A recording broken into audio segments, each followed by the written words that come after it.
All right, so we're gonna go ahead and begin, guys. But to start things off, like we're gonna do an exercise together. Um, so this is the exercise that we're gonna do. I need you all to craft your very own spell using the supply items that I'm about to give to you. So I'm gonna present you with a situation where a client has come to you to get a particular type of spell work done. Okay? And I'm going to give you a list of different supplies that you can use. I want you all to think about the law of sympathetic magic. Who can tell me what are the two laws, the two main laws in sympathetic magic? What are they?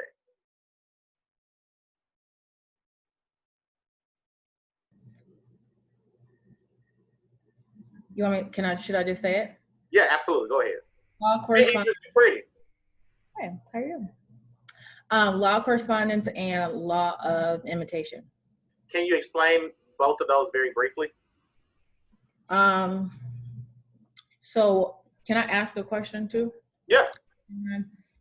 Because one of my questions was, is law of imitation the same as law of cause and effect? Okay. All right, but okay, so without that, law of imitation says that, I don't know, I keep having like, the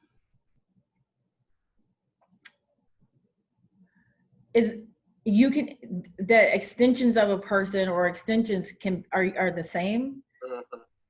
And so the thing that keeps, because I read something about fingernail clippings and that just stuck with me, is an extension of that person. So I'm sure there's more to say about that, but that's what I have to share. And then on law of correspondence, damn, now I can't remember. Law of correspondence is, isn't it, it's same as like as above, so below, right? Yeah, the law of imitation is basically like, it's basically that if it walks like a duck, talks like a duck, and quacks like a duck, then it has to be a duck, even though it may not be a duck. The law of correspondence is more so the as above, so below. It means that once something has touched, once you touch something, that Ashe, that energy, that Ife is forever on it. So if I take your jacket, I should be able to do whatever I want to do to you. So as above, so it is an as above, so below, in the instance that if I do something to this jacket, then I'm doing something to you. Right. Right. A microcosm, a small piece. What happens at a very small cellular level happens at a grand level. Right. Yeah. Okay. So thank you for that. So now I'm going to present you all with a scenario. Okay. The scenario is this. So you have a client that comes to you, and this client is looking for a revenge spell, a spell for revenge. Okay, they want revenge against, and this client is a female. She wants revenge against her husband's mistress. So now let's assume that you've done a divination and the spirits walking with you said that you are able or allowed to do this particular spell for this person, the spell of revenge, okay? So interpret revenge however you want to, right? So your spirits authorizes you can do it. Here are the list of supplies. Sorry, I'm admitting new people. So your spirit said that you can do this work. I'm going to give you the list of supplies that you have. 1 second, let me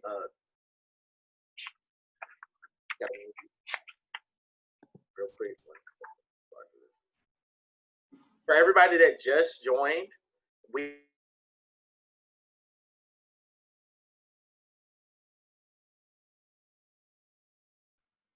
You are mute, Hugonzo. You're mute.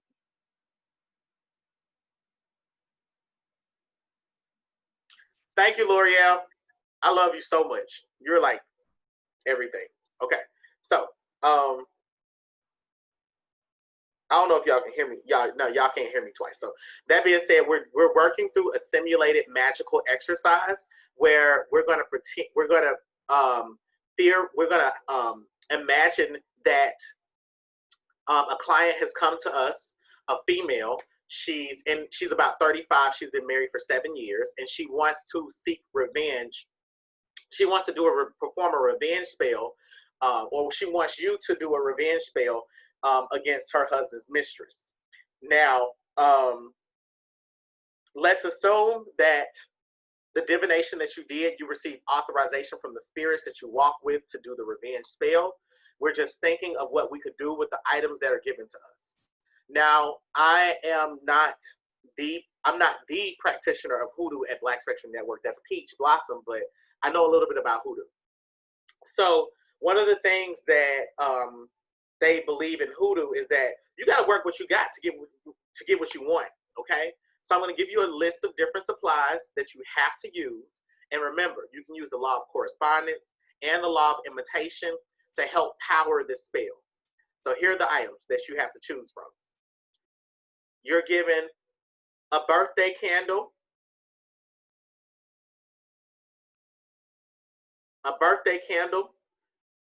the birthday candle is shaped like the number 7.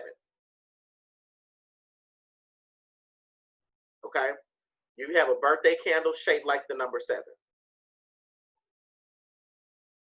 A white sheet of paper. A white sheet of paper. A travel size bottle of rum.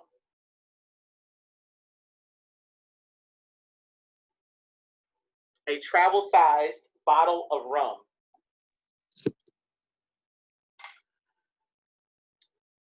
Black yarn.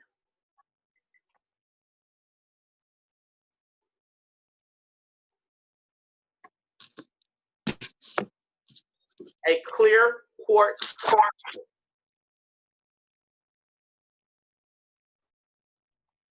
Can you repeat that? Yes.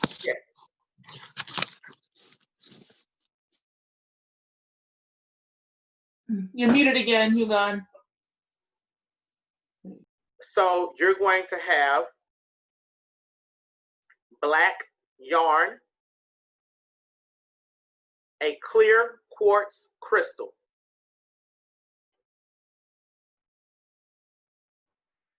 a red paper plate,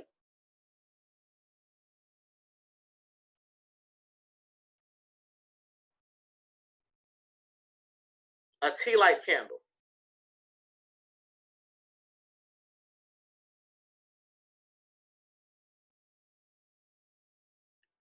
a handful of rosemary,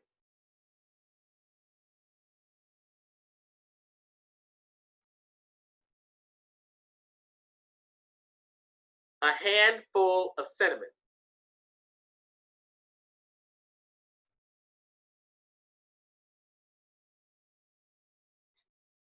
y'all know how when you go to a restaurant, they give you the pack of utensils with the plastic fork, knife, spoon, and all that. So you got a salt packet. You have a salt packet, a packet of ketchup, and a blue ink pen.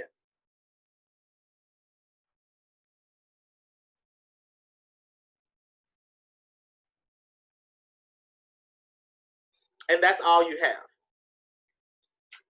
So I want us to take about 5 minutes to brainstorm what, you don't have to use all these supplies, but what would you do if this is all you had? If you're an enslaved person, think about how hoodoo worked. If you were an enslaved person and this is all you had, what would you do to get your freedom? But that's not the particular scenario that we're working with, but what would you do given what you have. What can you do with it? Okay. So we're gonna start the timer for 5 minutes, and then we'll come back in 5 minutes, and I'll tell you what I came up with, and then you all will tell me. Okay. So the timer begins. I give us 5 minutes and 15 seconds, and let's go. Real quick, Gonzo, what color is the tea light candle? Very good question. It's white. Okay. Very good question.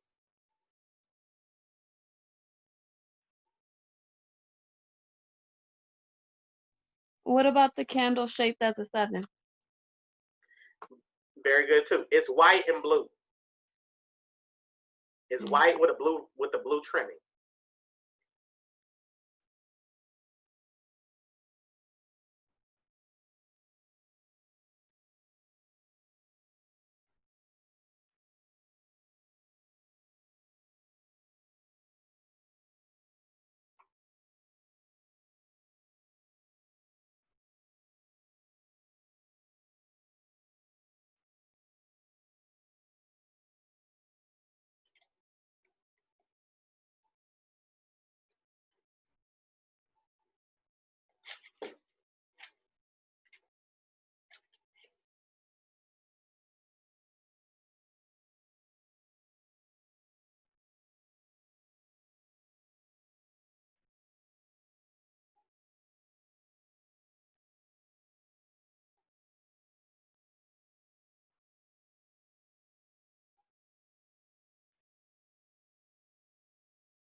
Are you all ready?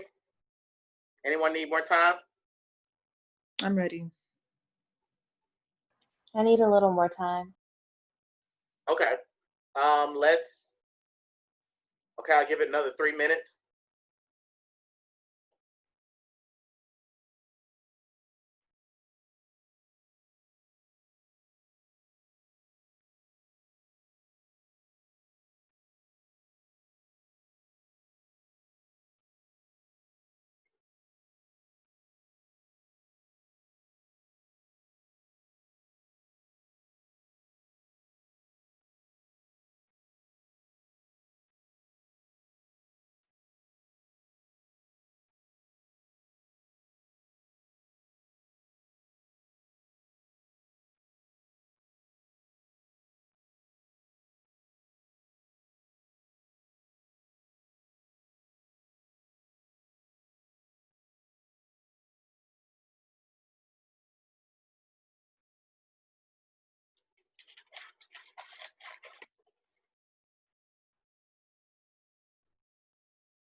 I have a question. Yes. I know it's probably kind of late for this, but are we the ones that'll be performing the spell, or are we writing a spell to give to her? We are either this will be a spell that we will perform ourselves. Okay, good. Okay, thanks.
Okay.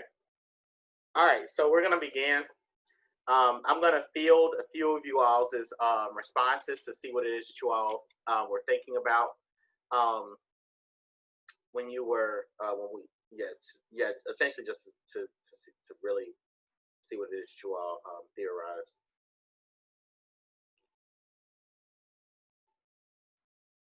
One second.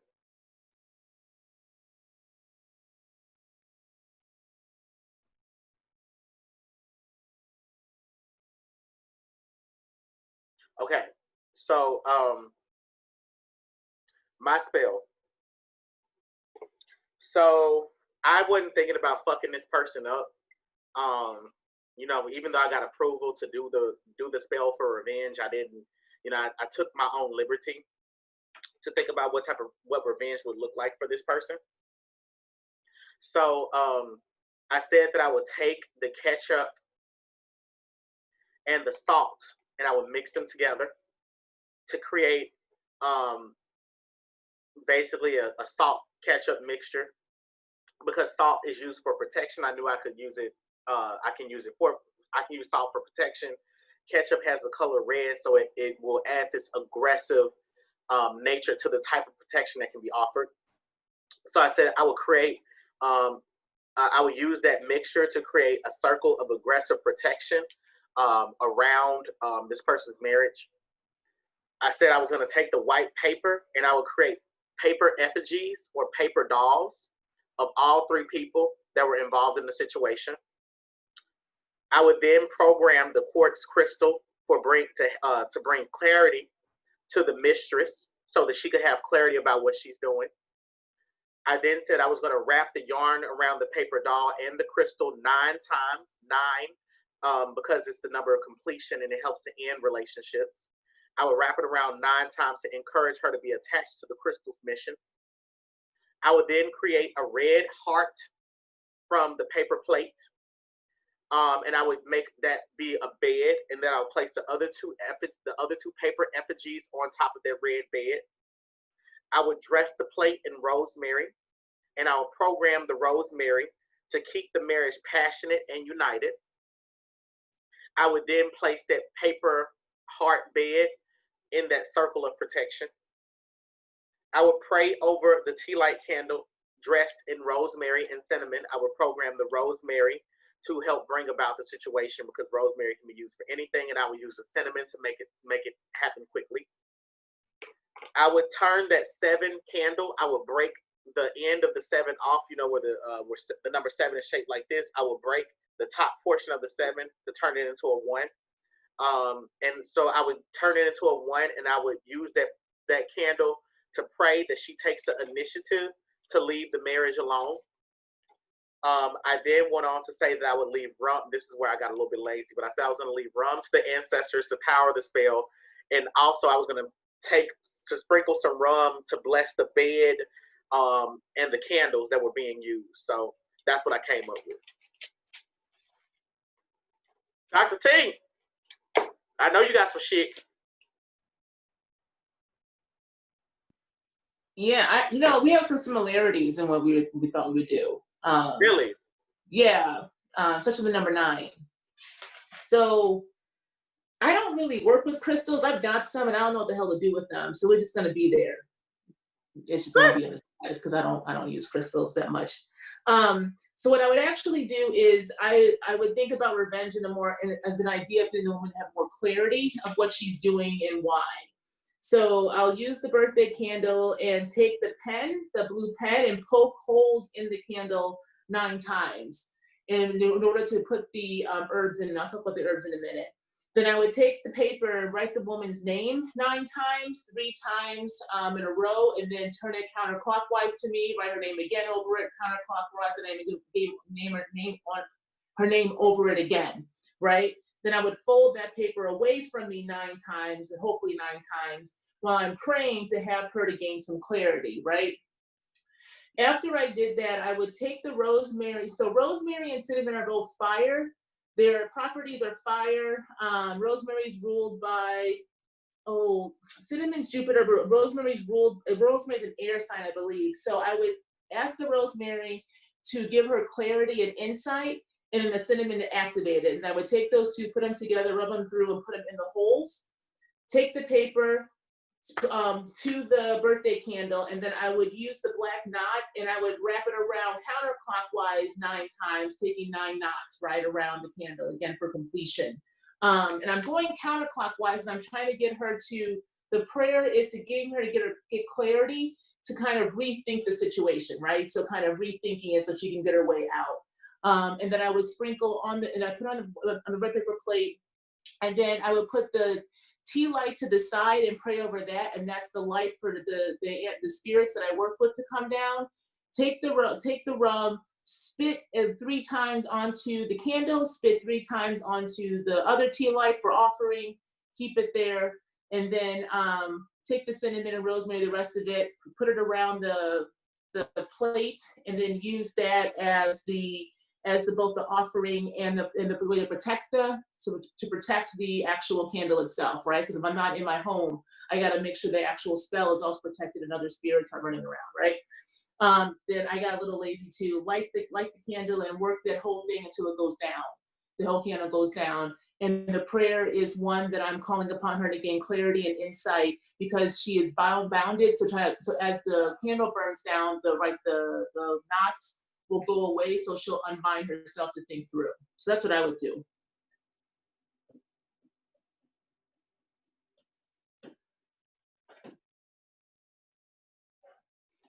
I was saying that I love that. I love that. I love it because it sounded like I can't believe, like, it's so sophisticated that I can't believe that you're using such simple products. Because as you're describing the spell, I'm like, damn, you really finna fuck this person up. But I'm having to remember that I gave the list of supplies. But I really like it because of the knot, like the idea of using knots. Typically, what we do in Haitian Voodoo, we you all have probably seen me. Some of the candles I've used, I'll stick like pins in them or something. So I do that because each time the candle burns, when it hits one of those pins, it's pretty much activating one of the intentions that I set into the candle. So I don't do much knotting. But in my hex crafting class for the advanced spell crafting students, we're going to be talking about using knots and tying knots and what that means in hex crafting. But yeah, I really like that.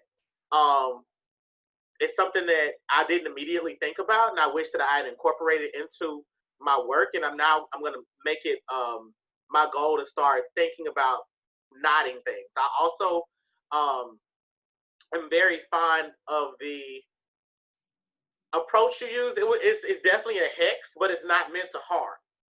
You know what I'm saying? It's not causing any danger. So you teetered that line very, very well. Because I know that you've said that your Agun do a lot of white magic, not white magic, but right-handed magic. But this is definitely left-handed magic with a right-handed outcome. And I like that. It was very, very safe. Priestess Peach. Dr. T, my ancestors are the exact same way. They do not like doing left-handed magic. And so I appreciate your knowledge on your herbs and your knowledge on numerology, because if one didn't know cinnamon was a fire element, right? They could have used that in a different way, but that's why intentions are everything. And so I really appreciate you actually learning and knowing the herb and the properties of the herb. Magical properties are not just, well, rosemary is about divine feminine energy. Okay, but what else is rosemary about? What is the sign? What planet governs it? All of it. So those things are very important, you guys. Please listen to what how she did her spell, and the intentions that she put into it. Every detail matters, right? The knots matters. Wrapping it around 9 times. That's why it's important to learn your numerology. Okay, but Dr. T, that was really good. And Dr. T, I want to call you sometime like this week. Okay. Okay. All right, I'm done. I'm ready for the next what's one. your spell? I did not come up with mine completely. I was doing mentorship stuff, but I'm gonna come up with one. Give me the scenario again, because it sounds like we trying to fuck. I want to fuck someone up.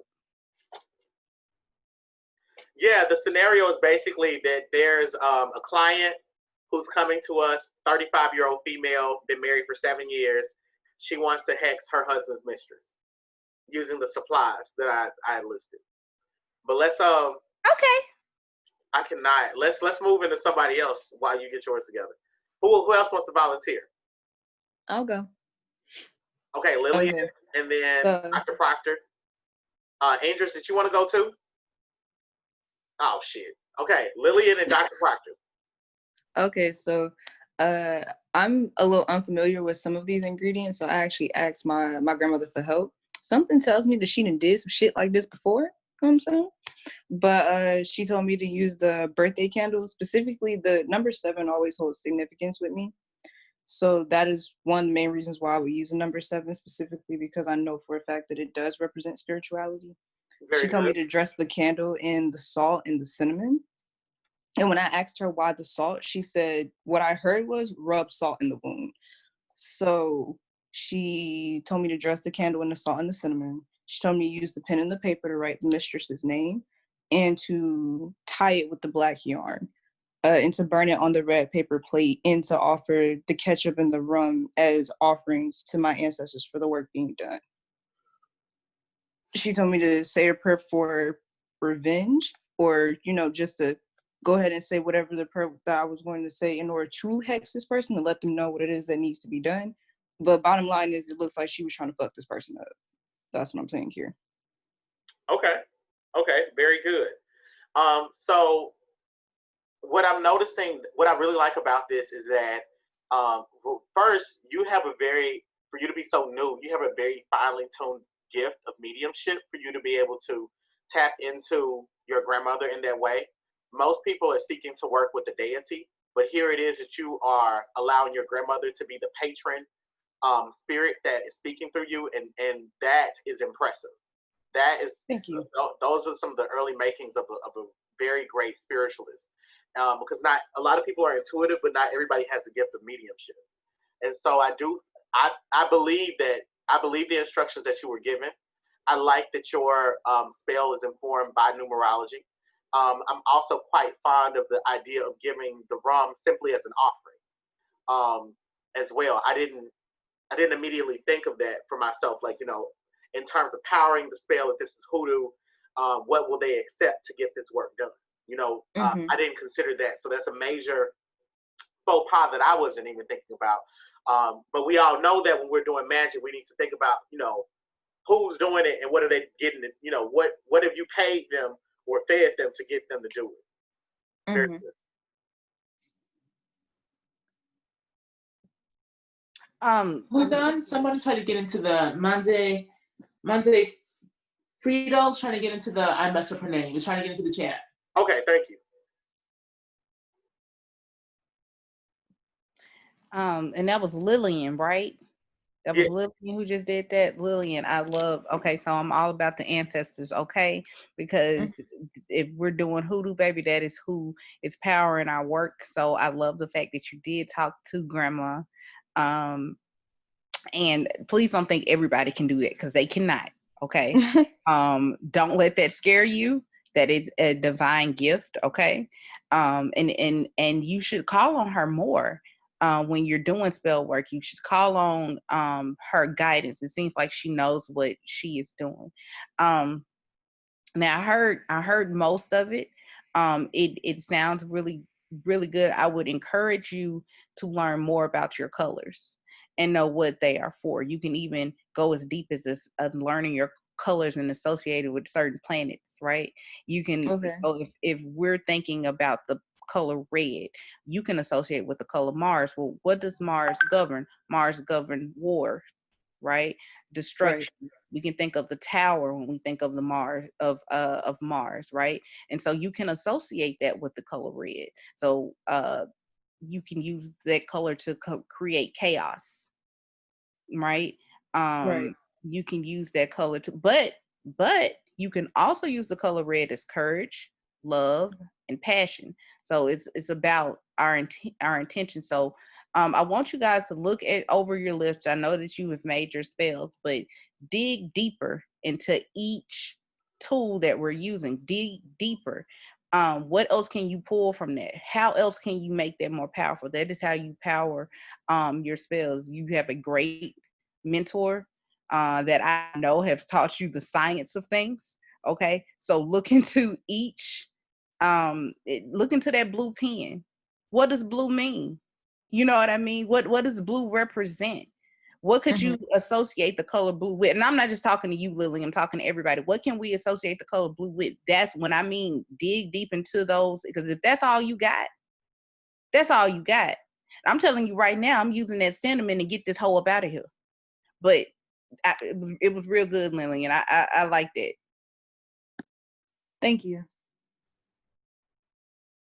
Okay, Dr. Proctor. We can see your whole face, girl. Hello?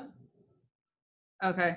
So I was gonna dress the tea light candle with rosemary and enchant it, to the mistress, enchanted with her, to dominate her, to get her to get out of the situation or leave the husband alone. I was going to use cinnamon to burn and to make it uncomfortable to even try to interact with the husband. And I was going to use ketchup to imitate blood so that this goes directly to the mistress. On the white sheet of paper, I was going to do a sigil, a nine of spades, to break them up. Then I was going to also take the paper and put their images up there. Those images were going to go on the plate, and I was going to separate them with the black yarn. I wasn't sure about that part, but I was thinking about, breaking up the affair.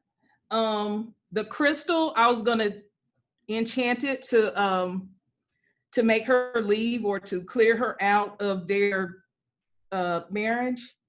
Yeah, I didn't have anything else. Yeah, I didn't, because I wasn't going to use the candle with the number 7. I wasn't going to use I was using the blue pen to write with, but that was basically it. What else did I miss?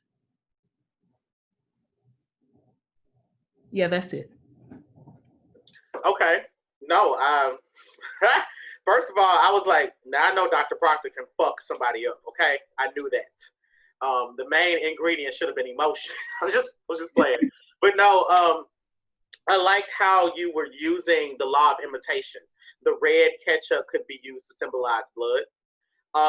And that was something that I was thinking of earlier, but I was like, I don't want to be very heavy-handed with a particular approach that I was taking. But because it does look similar to blood and it smears similarly to blood, it would be a great substitute for that. I'm also a huge fan of you just going straight out, using the tea light candle to using that tea light candle to be the target of this to target this woman's ashe, and then using the rosemary, just going ahead straight out programming it. This is the basis of the spell. Here we are, and she's the main target.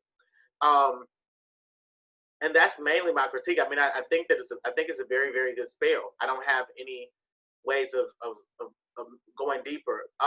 Let me ask this. Remind me of what you were doing with the birthday candle one more time. Oh, you're not using it. Okay. But one thing I did like was that 9 of spades. I love that. I like that. I love that. Using that 9 of spades. See, the 9 of spades is known as the card of divorce, the card of breakup, the card of unemployment, the card of death, illness, so on and so forth. So when the 9 of spades is just, if you all use playing cards whenever you see the 9 of spades, it's some real shit. Okay. So very good. It works as a great hyper sigil. Hey, Dr. Proctor. Girl, I know you capable, okay? So I'm not even worried. You didn't even have to use the whole list. I really don't have any critiques because you're fucking awesome. And I believe that the spell will work. That's something else that I'm looking at, you guys. I do want you to use the whole list, but I need to believe that the spell will work, right? If you talking about you finna get some ketchup and take it to the river and just let it go, I don't know what the hell that's gonna do. But if you told me that you made a doll out of the paper and took it to the river and threw it off, I'm like, okay, I can kind of connect the dots. So I'm also listening to hear, does this spell make sense? And so it does make sense to me. So kudos to you. 3 snaps and Z formation. Okay, but good job. Thank you for that. Thank you, Peach. Let's get one more person.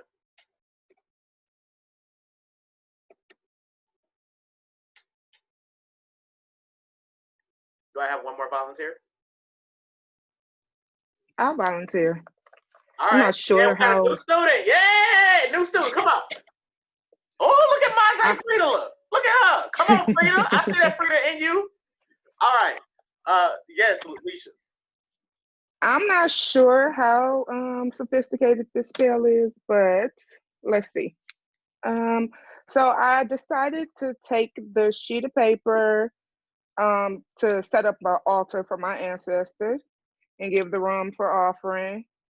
Also use the rosemary and the salt with the tea light candle to the rosemary and the rosemary salt mix to dress the tea light candle and put it on the altar. I decided to use the the birthday candle that was shaped like a 7 to represent their marriage. And the clear quartz, I wanted to power the clear quartz to protect their marriage, and I had a salt and cinnamon mix for the marriage also to protect the marriage and to do it fast, or to like kind of fix things in the marriage fast. And then also a spell for the marriage or a prayer for the marriage. And then for the mistress, so I used the red paper plate and cut it out in a heart shape, put her name on it, and then crack the heart with the pen. Use the pen to crack the heart. And like to cause heartache basically for the mistress for what she did with the marriage. And then use the black string to tie the heart, like to kind of cause pain in the heart. But that was pretty much what I had. You're on mute. What you did very well with the spell is that the last half of it is very good. The beginning of it is flimsy, because you're taking such I get it. You want to protect this marriage. You want to make sure that they're good. You want to make sure that when you're doing this particular work that they're good and that she's staying away from them. However, I think that some of the tools that you were using, you weren't getting the most that you could out of them, such as the clear quartz.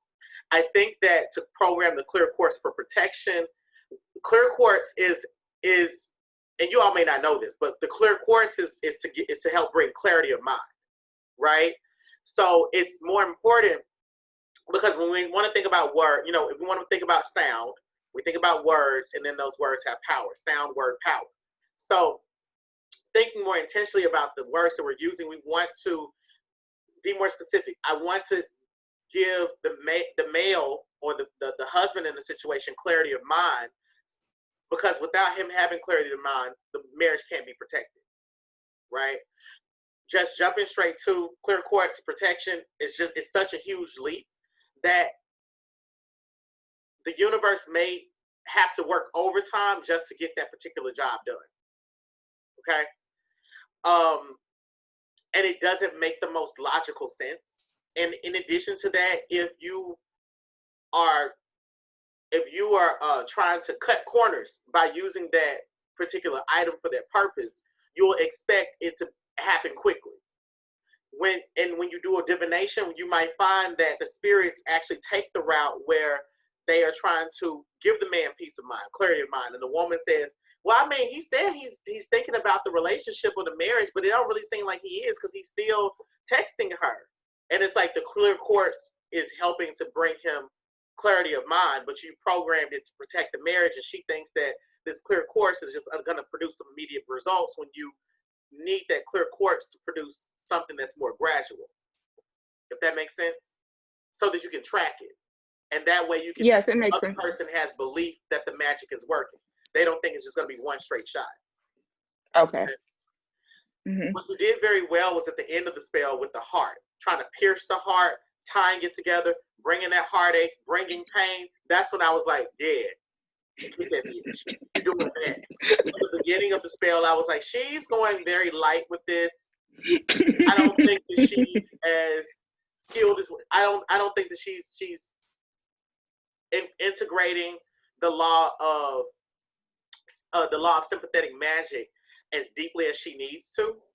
I thought that you could. I just thought there were some moments where you were ignoring the complexity of the items that you were using. And that's my critique. Other than that, I think for someone that's new, that was a very good skill. Very good. Can I add one thing as well? I think what the problem ended up being was you were trying to do 2 different spells at once. Possibly. Right? I was still trying to be nice and still trying to fuck her up. And like Hugon always says, 2 things can occupy this at the same time, the same space. And because there is only a very small candle, right? Both the tea light and the 7, right? You're not talking about a 7, you're not talking about one of these, right? Where it's a 7 day and you have time to work it and you can start to integrate more. When you have that short amount of time, you gotta direct that ashe, you gotta direct that energy. So I think the second half of the spell was more potent, as you were saying, Hugon, because it was more clear and it made sense. The first half was too flimsy. The second one had more intention and more direction. So for me, hearing it, particularly if you were saying a little bit newer, you have time, what's going to give you the most potency and was clear was that second piece, because you were doing 2 things simultaneously. So I would say sometimes editing oneself, we all do that, right? You try to do too much at once. So when you edit yourself, you're able to focus your attentions, focus that energy, and whoever you're working with, whether it be an ancestors, right, or a deity, or just your own, or your own self, right, your own personal divine power. That allows you to channel in that very small amount of time. So the second part of it, basically your second spell was really potent. Your first spell was still trying to figure itself out. I think that was really good for a beginner. One thing that I want to critique you on is that, because that second part, I'm like, okay, hell yeah, that seems to work because you were confident in it. And that is another thing about doing work. You have to be confident in it. We can't be on the pew at church hoping and praying and wishing that Jesus come save us. You know what I'm saying? I don't know if y'all saw that video on the shade room when that grandma was praying over her grandbaby's throat. Y'all know what I'm talking about? And just you know what I'm talking about, Dr. Proctor, but just the conviction in her voice, right?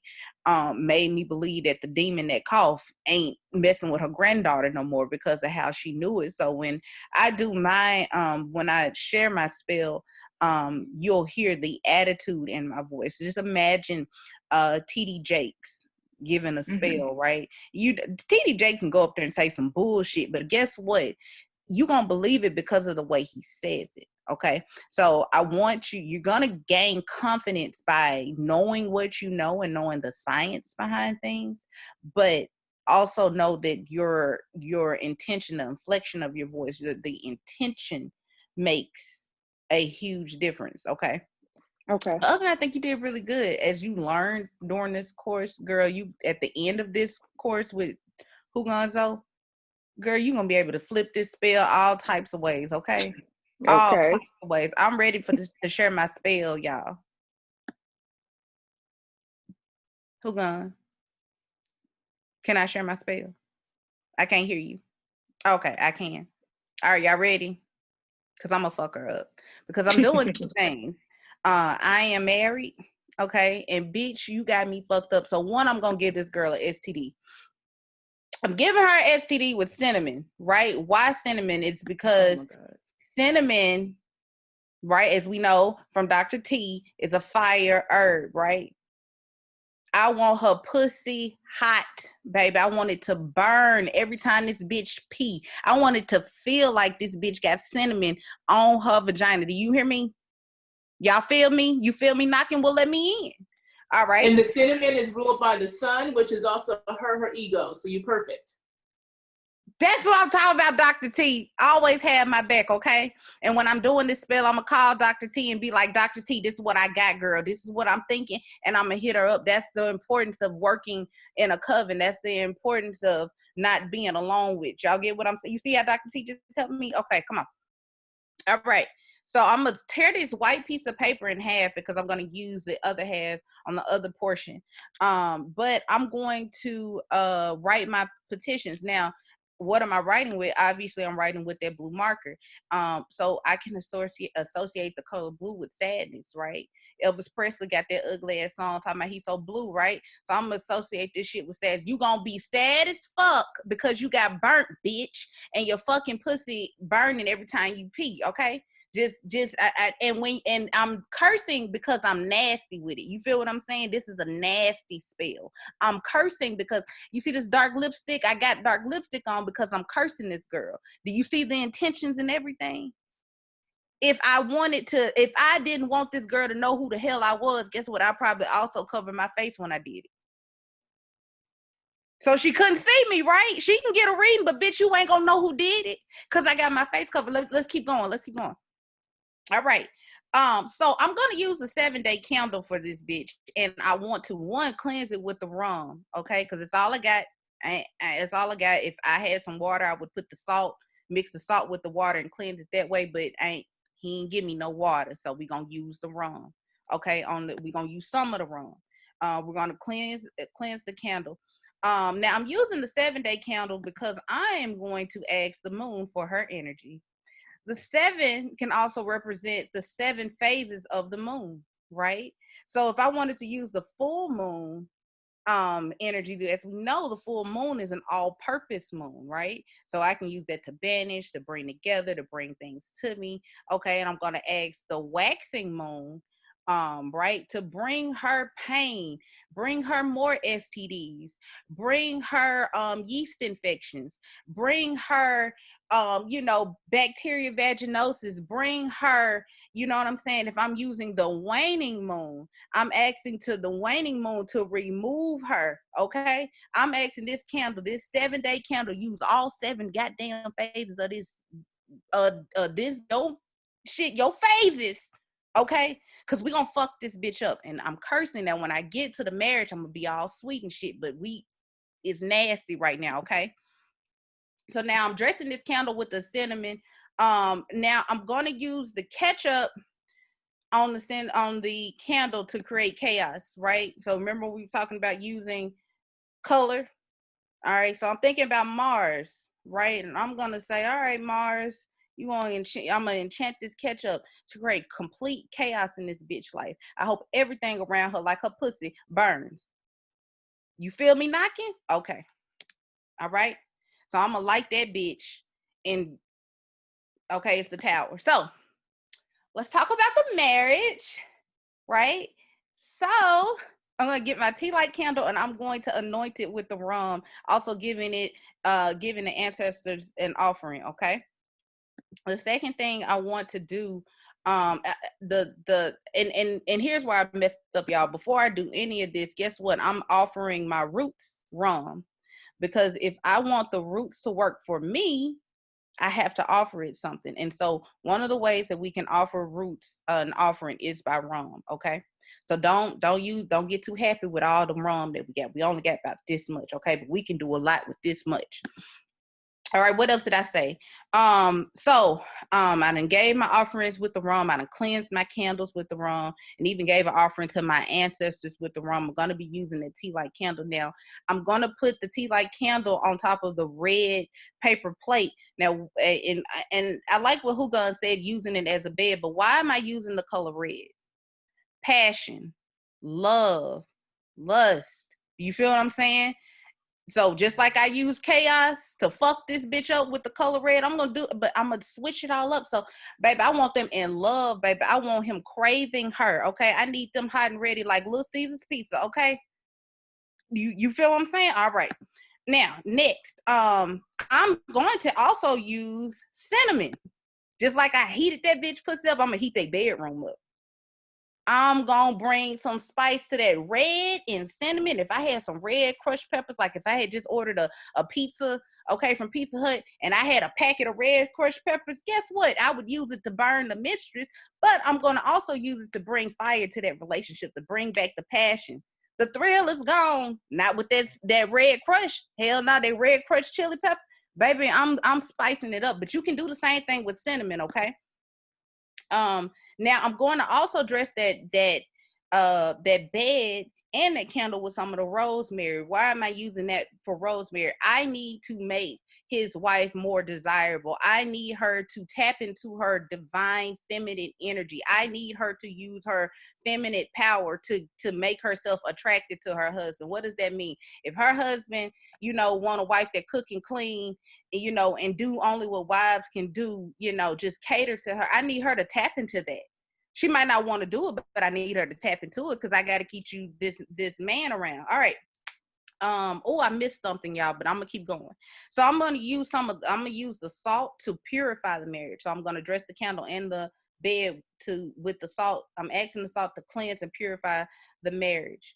And I was also gonna be working with that clear quartz, because while we can put any intention in a clear quartz, right, like we would do a white candle, I'm asking for a clean slate. I'm asking for all to be for a clean slate. Also writing on that white piece of paper. You remember that white piece of paper that I tore, right? I'm writing in blue ink because I want them to start forgiving each other. I'm writing my petitions down because I want them to start healing their marriage. You get what I'm saying? With blue, when we think of blue, it doesn't always have to be sad. It can be for healing too, right? And something that I miss about that bitch, okay, that I'm fucking up. So with the black yarn, we're thinking about what colors, okay? So black, I can banish, I can protect, I can fuck you up. Black is just, right? So I'm going to wrap that candle, the birthday candle, I'm going to wrap it 5 times. Now, Peach, why are you wrapping this candle 5 times? Well, 5 can also mean suffering, loss. It could mean suffering, pain, difficulties, stress. And so I'm wrapping that shit that 7-day candle 5 times, because you're gonna experience all of this shit until you let him go. And that's my spell, y'all. Did y'all like how I messed her up? Did y'all appreciate that? Did y'all let me know? Did y'all appreciate that? I loved it, Peach, personally. Thank you, Dr. T. Dr. T always got my back, baby. I like that. Thank you. And it's an example. It's an example of doing. Sorry, I'm gonna cut in. I'm sorry. It's an example of how you can do 2 things at once when the underlying foundation is clear. So the woman before, when I was saying it was like 2 unedited things. With Peach, it's 2 separate understandings, but it's the baseline. There's a very clear baseline. So I think for you as well, when you have a clear baseline, you can do those 2 things at once because the foundation is clear. That makes sense. Yeah, no, to piggyback off of that, another explanation is that there are 2 very clear thesis statements in this essay, that you're making 2 very clear arguments, and you have enough evidence to support both thesis statements. Or maybe one thesis statement, which is I'm gonna fix this, but in order to fix it, I gotta fuck you up and I gotta heal them. And you know what I'm saying? And so that thesis statement has these 2 arguments or clauses that it's contingent upon in order for it to be successful, and you successfully supported it with enough evidence. Thank you for that. Thank you for giving that to my students. They really got to see your abilities as an ancestral priestess and a root worker. So you're welcome. No, this was fun. Also, since we're training priestesses, right, and priests, let me say this: if you are doing work for a client, right, understand I just did 2 things. I'm charging her twice, because while you wanted this mistress gone, well, what's the point of that mistress being gone? If he just gonna go out and cheat again, he still don't want you, right? So guess what? We got to get him back to you. That costs.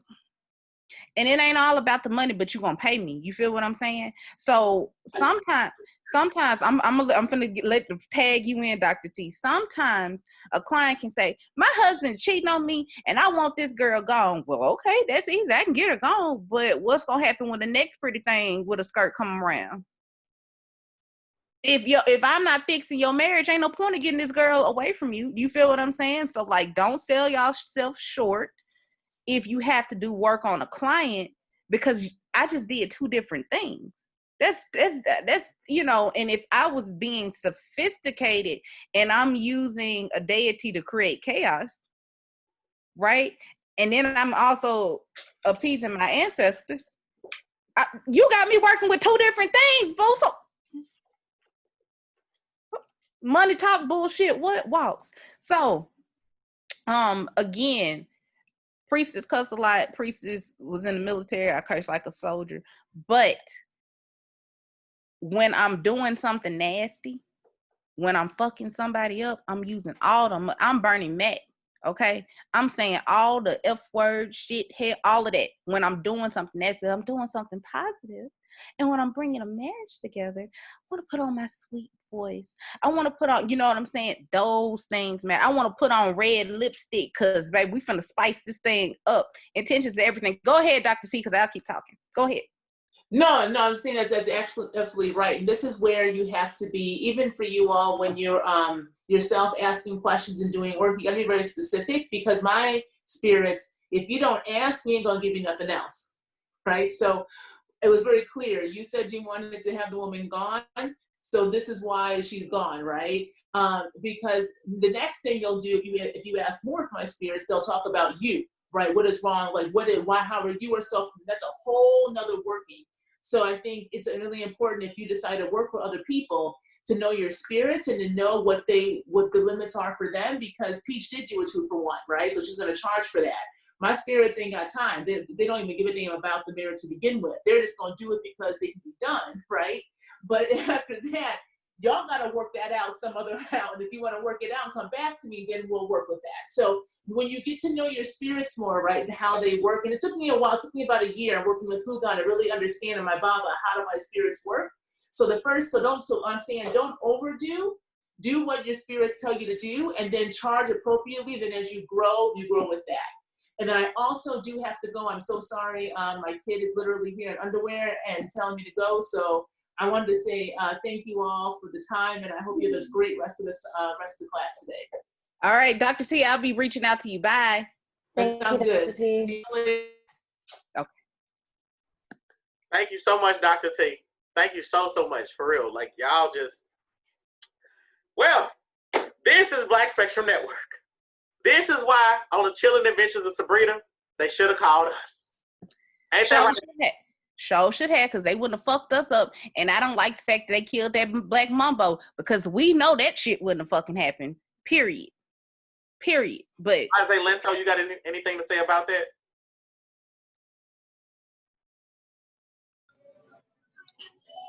Why would they do that? That's not even accurate. Like, that was the most inaccurate thing they could have done on that show. That's what made it all throughout the show. I was feeling it, and then they brought them up. I'm like, okay, they really finna fuck some people up. They finna get it in. Then y'all kill her off? No. So that's all I gotta say. And I want to say, Peach, I'm clinging on to every word that you are saying, and I'm loving all the information that you're providing for us tonight. Thank you.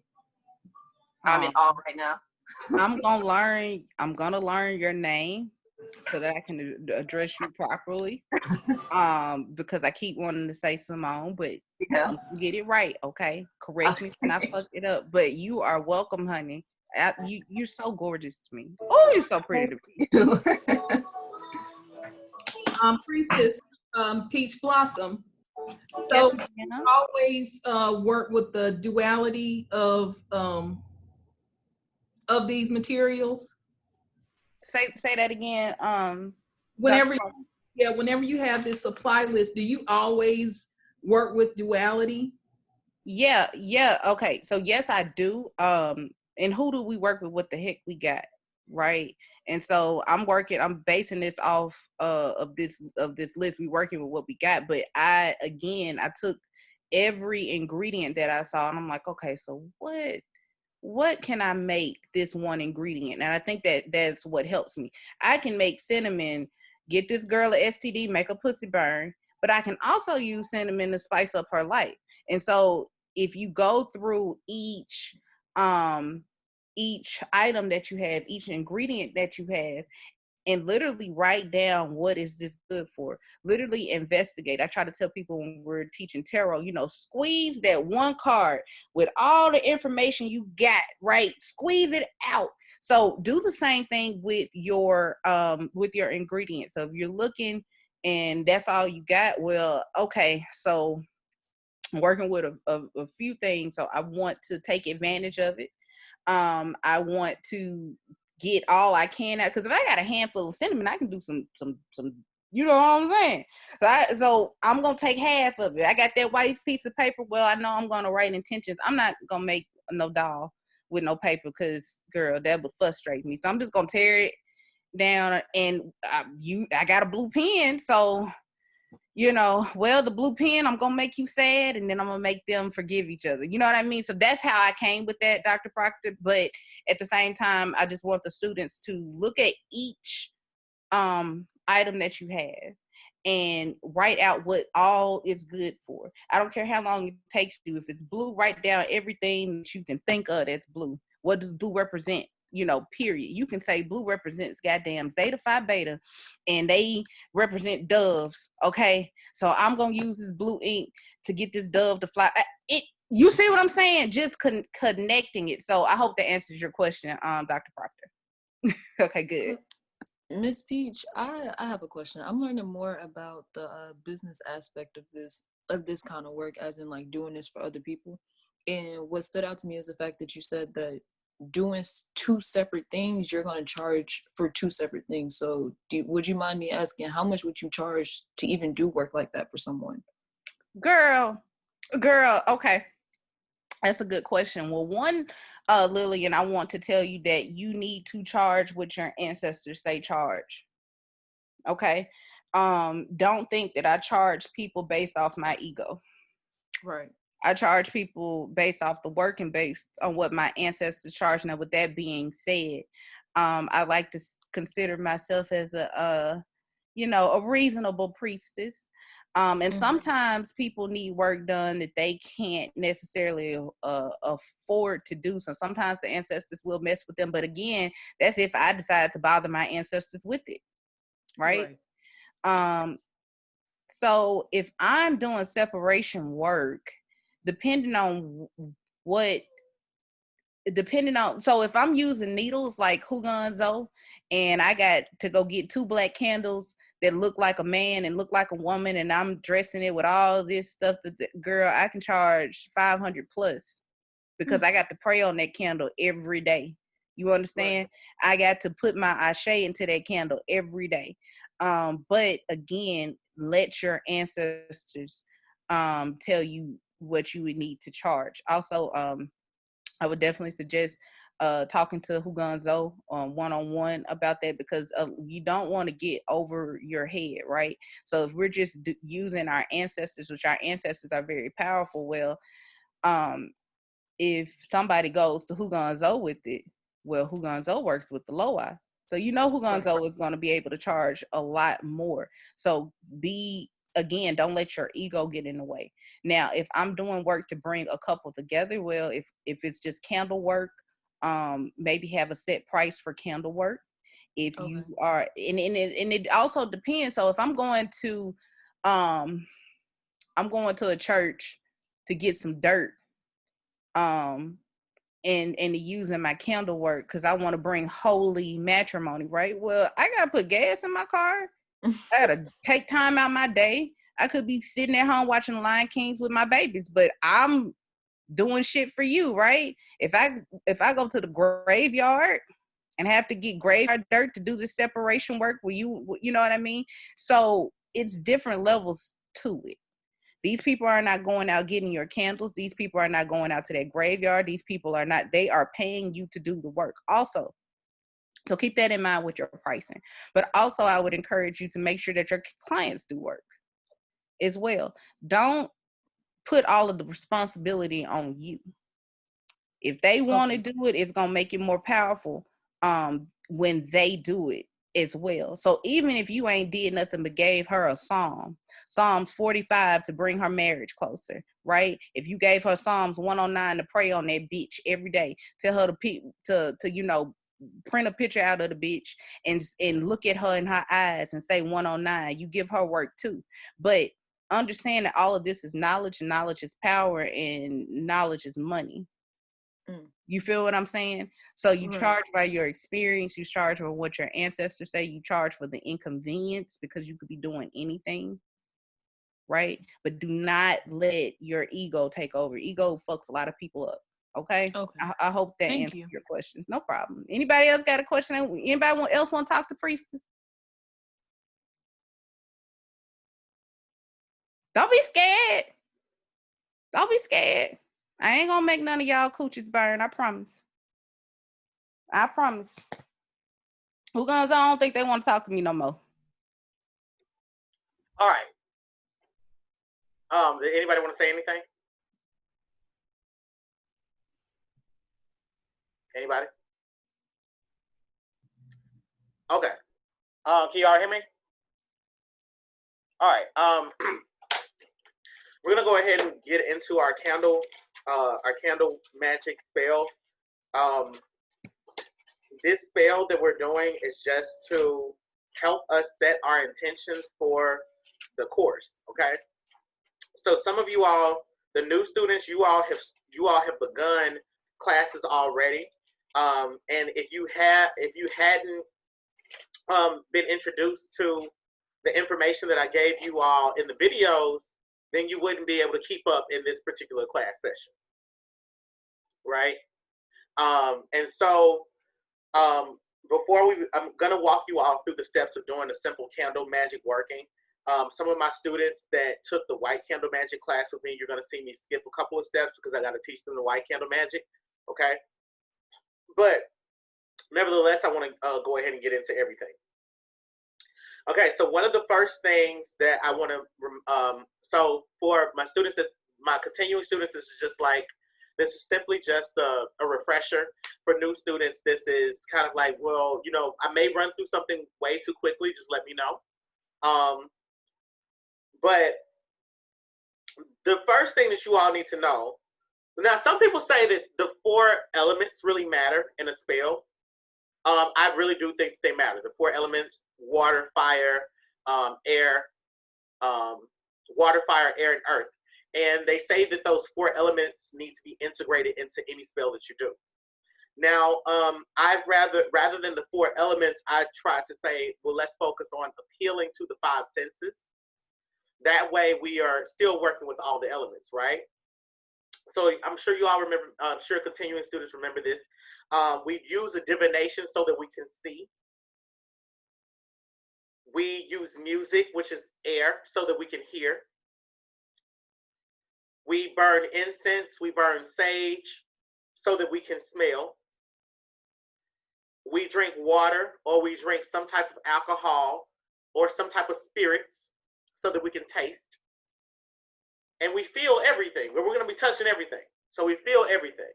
So very naturally, we're already incorporating all 4 of the elements into a candle magic ritual. Okay, I'll give it to you one more time. So you're doing a divination so that you can see into the situation. Music, play music so that you can hear. You're going to use incense so that you can smell. You can, you know, some of the incense needs to match the purpose of the spell. The music needs to match the purpose of the spell. What you drink needs to match the purpose of the spell. Okay. So yeah, like drinking water, drinking gin, drinking rum. And again, you're going to be touching everything. So naturally, we're going to leave our Ife or our Ashe, our Chi, or our energy on everything that we touch. All right.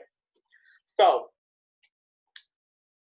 the first thing that we're supposed to do, I have a new pack of playing cards here that I just bought. They just came in through Amazon. I've been buying a pack of playing cards a week, y'all. All right, so I've got a new pack of playing cards. The first thing that we need to do is we got to perform a divination. How many of you all have your divination tools with you? Well, if you don't have your divination tool with you, say me.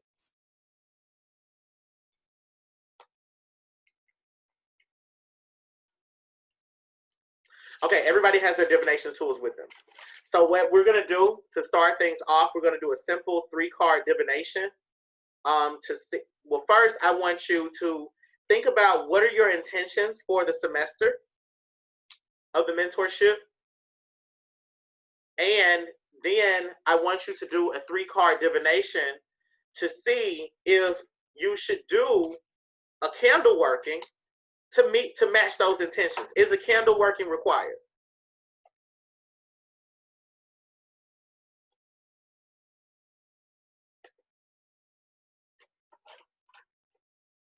Okay, so I'm going to do an example. Oh, I love these playing cards. These are delicious. Oh my gosh, these are beautiful. This Jack of Diamonds, looking like some tarot. All right. Anyway, so if you can't, if this is your first time doing divination, that's fine. Just do your best to get through it. If you need some assistance, someone else in the chat is going to help you. Not just me, but someone else in the chat is going to help you work through it. So we're going to do a 3-card divination. Think about what you're setting your intentions for this semester, and do a divination to see if the ancestors approve of it.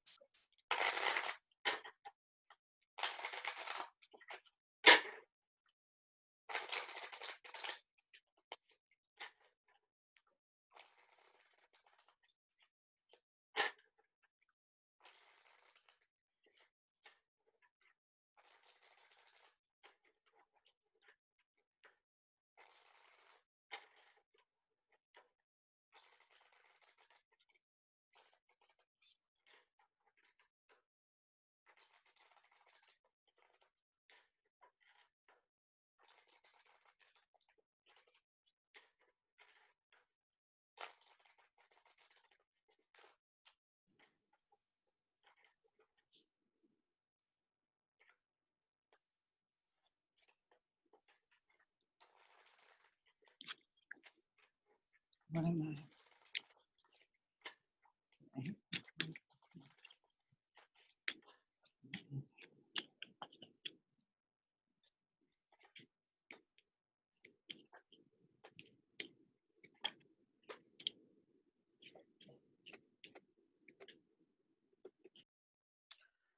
All right.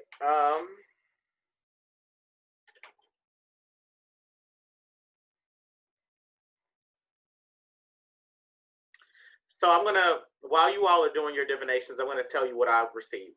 Okay, I have the thing that I'm setting my intentions on is I'm setting my intentions to see if the ancestors, if the Loa approve of me using my magic to conjure money into my life. Now, the first card that I retrieved, I have the 4 of Diamonds. The 4 of Diamonds is known as the card of financial stability. So this is saying that the Loa are wanting me to stabilize my finances, which means that they want me to have a more predictable outcomes. Right now, my money's been quite unpredictable with changes in the business structure. For example, Peach has started her mentorship program. I've hired new people on. We transitioned one person from my jurisdiction at the Voodoo Institute to under me, thinking about hiring 1 or 2 people, 1 or 2 of my mentees to work at the Voodoo Institute too. So it's like just all these different things that are changing and transforming. They want me to have more predictability in terms of what I can expect my money to look like from month to month. I then have the 6 of Clubs, and we all know, we should know that the 6 of Clubs is the card of intuition. So Dr. Proctor and Monte Zaka are both 6 of Clubs, and they're both incredibly intuitive people. So the 6 of Clubs is saying that I'm supposed to be using, I think that they're being smart now. They're kind of like, why are you using your intuitive gifts to know, for this? You know the answer. And then I have the Jack of Hearts, which follows, which indicates that they're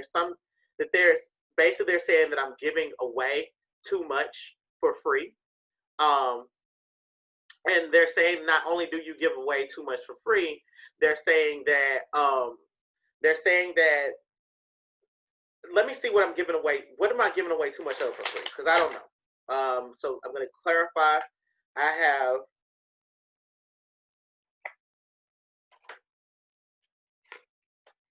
the Queen of Hearts. So this is me. As I'm a Queen of Hearts, I know that.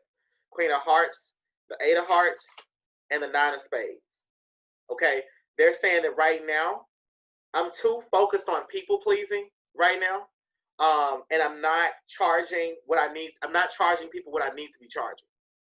They're saying that I'm actually perhaps allowing my I'm allowing my like so they're saying that they although they recognize that I really do care about people like getting it with African spirituality, that I still need to basically they're telling me to do more classes, like to teach more classes for the public to make more money. They're saying that I'm actually cutting myself off because of Nine of Spades here. I'm cutting myself off by not doing more classes. Okay? I'm going to see what else they have to say because they're reading the fuck out of me. All right, the King of Spades, the King of Clubs, and we know I'm the King of Clubs, the Five of Spades. So Barone is the King of Spades.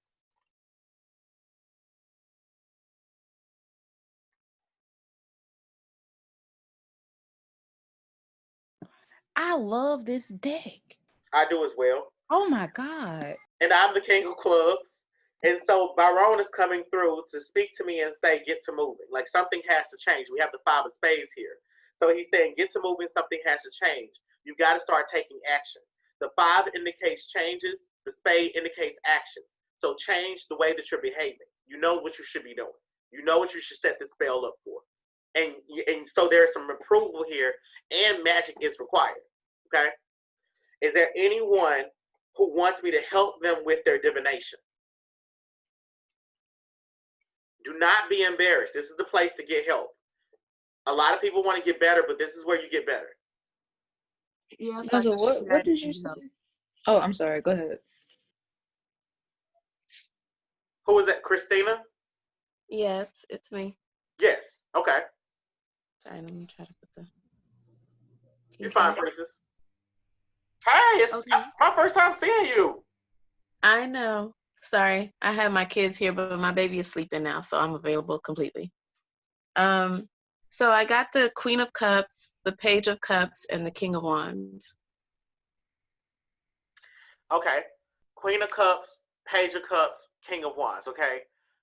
And what was your question? So I'm having an issue with, because what I got from it was saying that I need to reflect more on the things that I need in my life and not just reflect on it, but actually have action supported by it.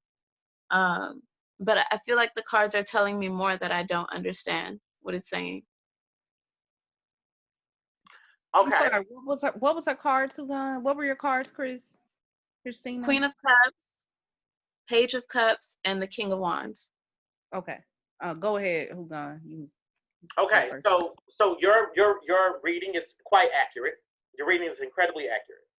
Intuitively, I'm saying this is your mentor, one, but I'm also saying this is that your intuition is on point.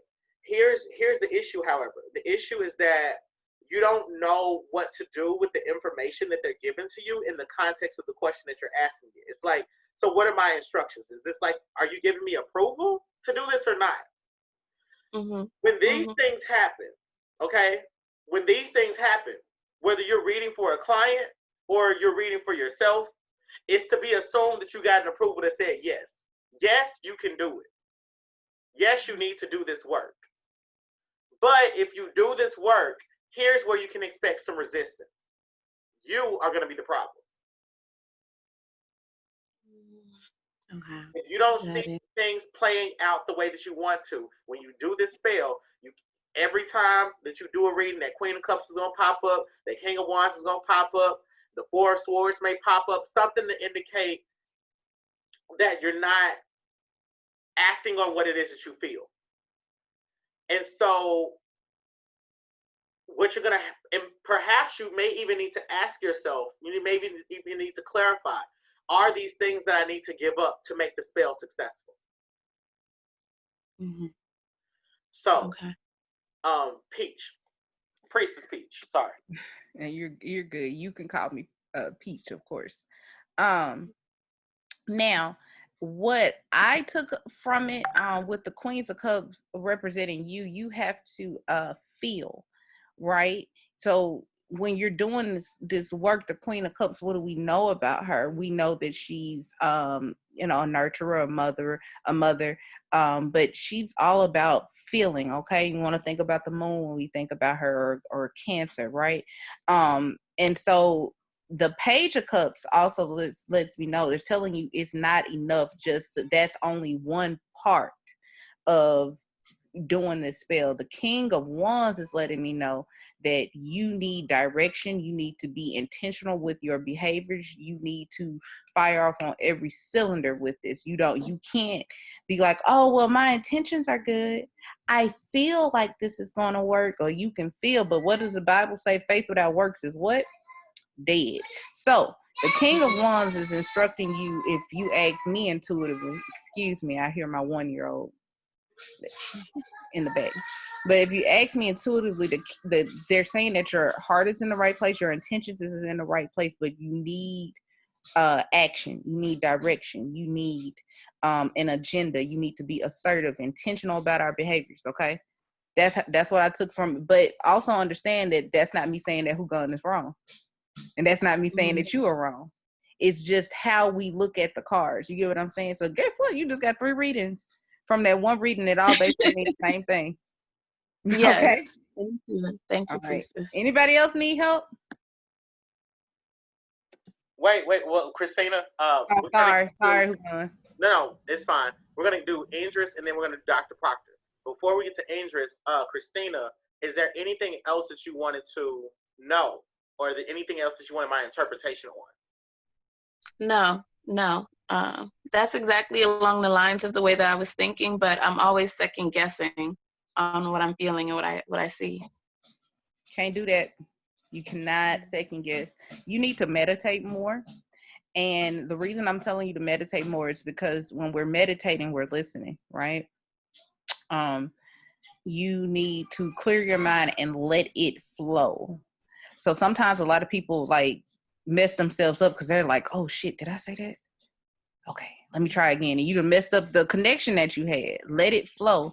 And that takes time and it takes practice, okay? And you might be sitting there for a whole hour just working on letting it flow. But if you can let that information, what you hear, the first thing you hear, sometimes it might come out as when you saw the Queen of Cups, okay, love. If that's the first thing you hear, go with that and listen to the next thing you hear and speak it out.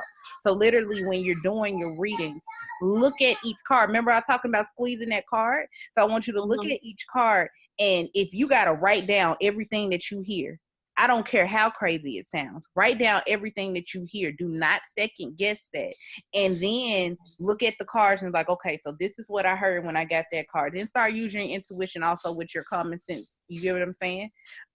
So that's how you don't second guess yourself. Make sure that we are meditating and we are listening and we are letting it flow. And that's how you'll be able to hear better, okay? Thank you. Thank you. I can't hear you, Gun. Okay. So, Andress. Yes. I want to hear what you got. So I pulled Page of Pentacles. I pulled Death card reverse and King of Pentacles reverse.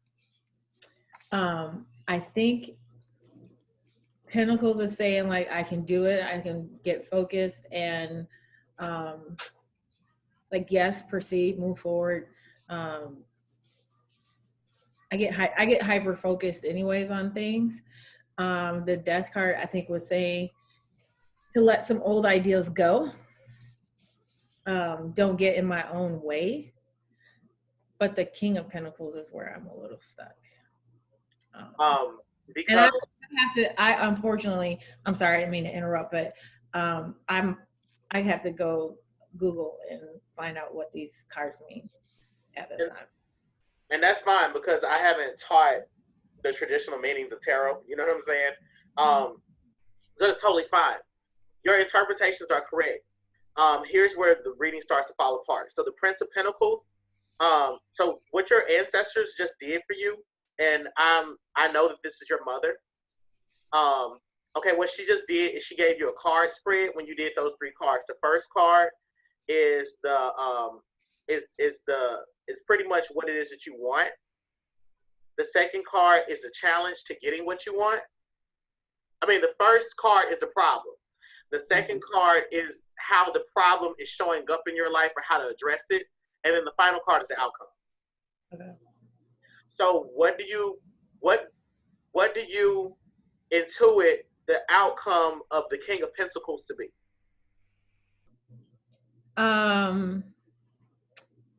Maybe like an oversight or like there was a piece of it that said like, you know, you'll do the work but maybe lose the value of the work. Okay, let's try it this way. Let's stick with the word oversight, right?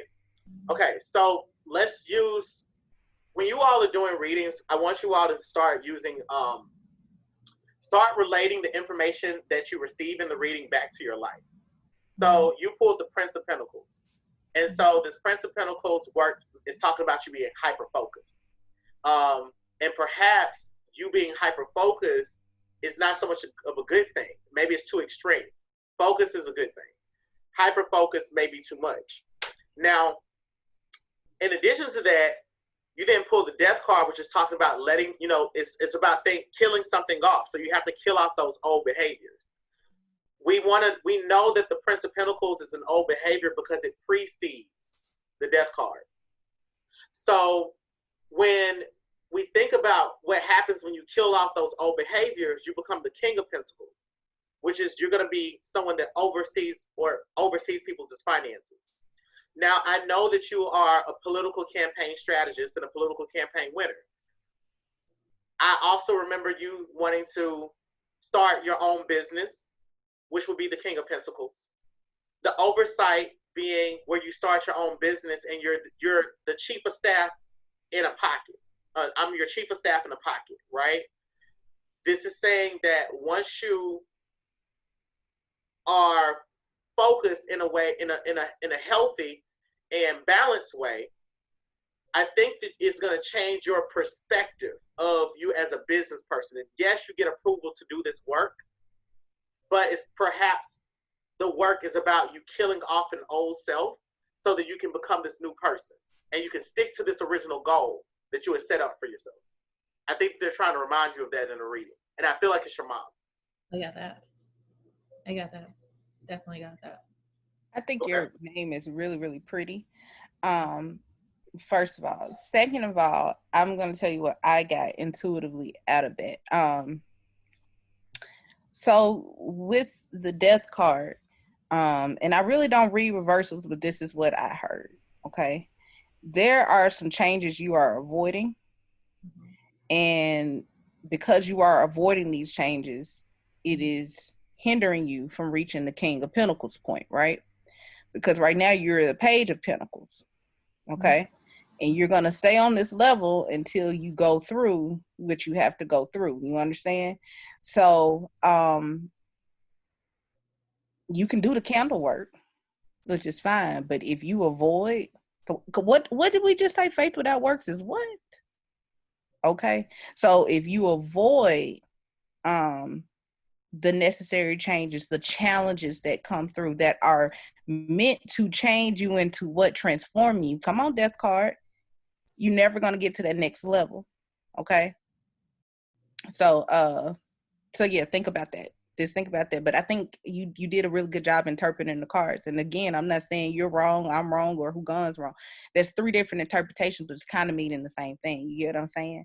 So I hate to say, like, don't second guess yourself. Once you take the tarot classes and Who Guns explains the traditional meanings, it'll make more sense to you. Okay, but trust that intuition. Okay, that's the difference between a good tarot reader and a great one. Yeah. Okay. Thank you.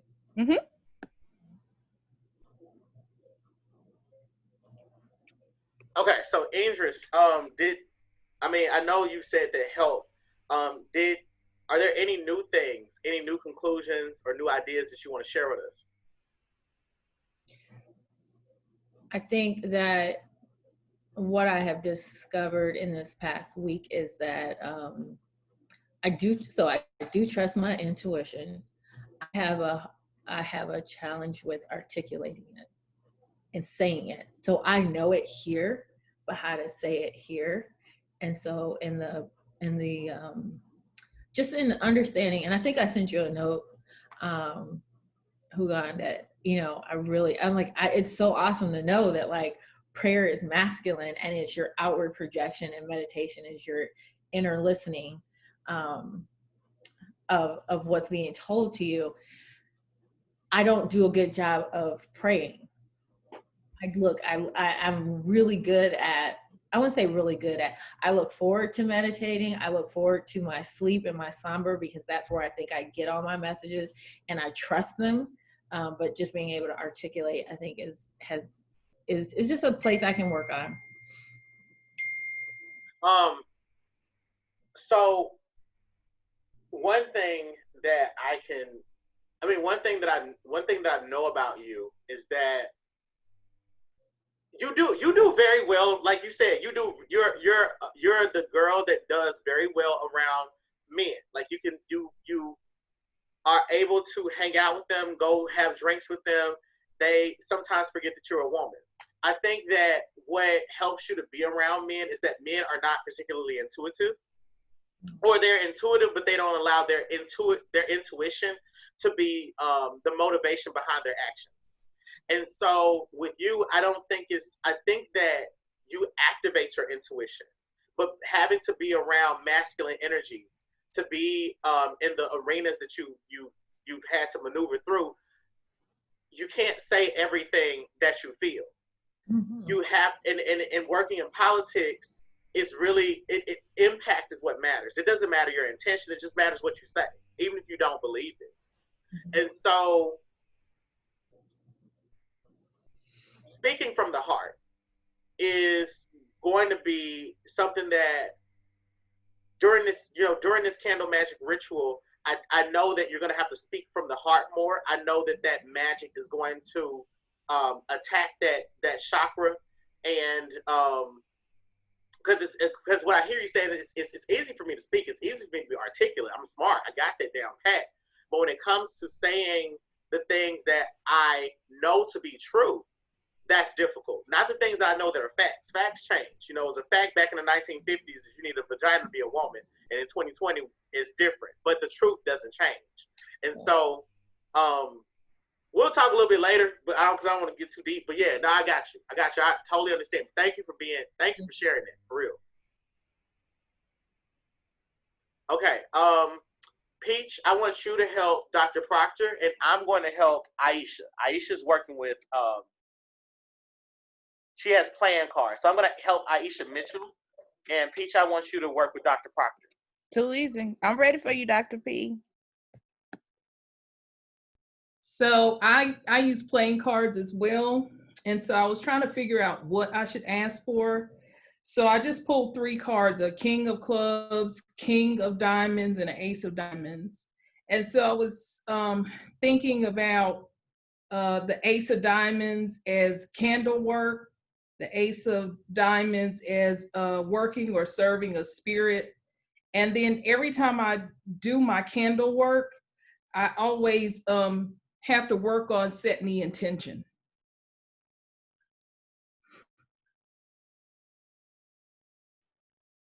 Okay, give me those cards again, Dr. P. I'm writing them down. King of Clubs, King of Diamonds, and an Ace of Diamonds. Whew, all right, now, Dr. P, your girl really don't do the playing cards, but I'm gonna work with you, okay? Now, what are we doing the candle work on? The setting the intention for the course. So I was trying to figure out what to set, and I'm thinking serving a spirit, mastering a skill, and mastering candle magic. Okay, I'm with you on that. This looks like a lot of leadership. Okay. That you need to take a part of. I think that you need to be more of an authority figure, of course, under the guidance of Hugan Zo, but I think that there's a lot of information that you can share that will make the group stronger. Okay. Again, let me look at these cards, girl. All right, so we got the king of diamonds. Intuitively, Dr. P, I feel like that you know how to get to you know how to reach certain goals, right? You have your PhD, which basically means you did this big long ass project to get that piece of paper, okay, and to get them letters behind your name. With that being said, you know how to move, you know how to keep going forward, and a lot of people don't have that. So there will be people in this mentorship that needs a little push, right? Okay. They might see that Dr. Proctor is a doctor in this program, and what the fuck am I doing here? Because how am I going to compete with the doctor? But your position in this program, Dr. Proctor, is to help people come along, because you have the ability to guide. People will follow you. You know what I'm saying? Let me look at the cards again, girl. Okay. And the Ace of Diamonds. As far as your for me, that means there's opportunity. Laura, I can't get my video back up. There's opportunity for manifestation with this candle work, to manifest the things that you would want. And doesn't necessarily, I know diamonds are associated with pentacles, right? But it doesn't necessarily just have to be money. It could be help, certain tools or certain herbs that you may be able to get that other people can't, right? Resources that you're able to pull from and to manifest what you would want to get out of the program. So I think that your ancestors are calling you to step up. And I also think that your ancestors are saying that, listen, there's so many opportunities around you with that Ace of Diamonds. Use it. You have all the tools. You are very knowledgeable, so knowledgeable that you can help out your fellow students and classmates rather. And you need to set your intentions into this candle to manifest a lot of things for yourself. So that's how I'm taking it. How did you take it? I do understand that they want me to do leadership. I've never done leadership in a masculine way. I've always done leadership in a feminine way, or servant leadership. Yeah. So something. Yeah, this is a stretch for me because I've always done it from the perspective of somebody who's a feminist. Yeah. So pull on your masculine energy. I would be praying to the masculine side of my ancestors to give me the strength, courage, because I'm thinking about Mars, right? Maybe you can learn a little bit from Mars, how, aggressive Mars is. Mars is also ready to be head on, right? That's why Aries, they're rams, right? Because they're ready to face things head on. They want the smoke right then. You know what I mean? But I'm thinking I'm feeling that it is a call to leadership and to take more authority, because I feel like you have a lot of knowledge, a lot of information, and that there may even be unclaimed territory with the Ace of Diamonds that you're not claiming. You know what I'm saying? Yeah. So I ain't mean to get that deep, Dr. P, but that's what I took from it. It was just really interesting to see all of these kings, because I usually, like I said, I have a feminist, philosophical way of leading, and right. Service. Right. Okay. Yeah. No. When I see a lot of, and y'all can take this as well, even if you're doing tarot or if you're doing playing cards, right? If I'm reading for myself, I know I'm a woman, okay? And if I see a lot of king comes up now, it's about me. There's a call to something. You need to step up to something. You get what I'm saying? You need to give more energy to something. A queen of wands, a queen of cups, a queen of pentacles, a queen of, oh Lord, I forgot, swords, right? This is a thinker, right? We are usually the brains in our relationships, right? We are usually, the man might control the head, but we control the neck, and he can't move without the neck, okay? And so, but when we're when the king comes up, you need to be the leader. You need to be out front. You need to be more not even participate. You need to be the one leading the participants. You need to come up with the ideas. You need to be the face. You need to be the voice. You know what I'm saying? When we're the queen, we just the neck. I hate to say just the neck, because the neck plays a very good part. Okay, don't get it twisted, boo, because my husband can't do nothing. Okay, you can't do nothing. All right. But you get what I'm saying, Dr. P. So when y'all do readings and you're doing readings on yourself, if you see the king, know that anytime you pull a card, that's not a coincidence. Sometimes it'll be cards that will fall out, and that's not a coincidence. And you use your intuition for that. So if you see some kings out, and you're like, I ain't no damn dude. You know what I'm saying? That's not, it's not a mistake. That's letting you know that, you know, you need to pull more, just like when she had the King of Pentacles, right? Mm-hmm. She has the knowledge. She has the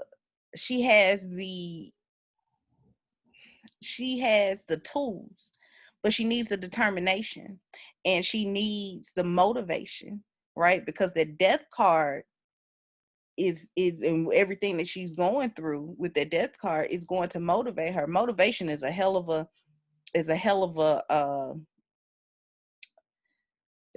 energy, it's a hell of a power, right? And when you are a king, you are very determined. You are very planted. You are very sure.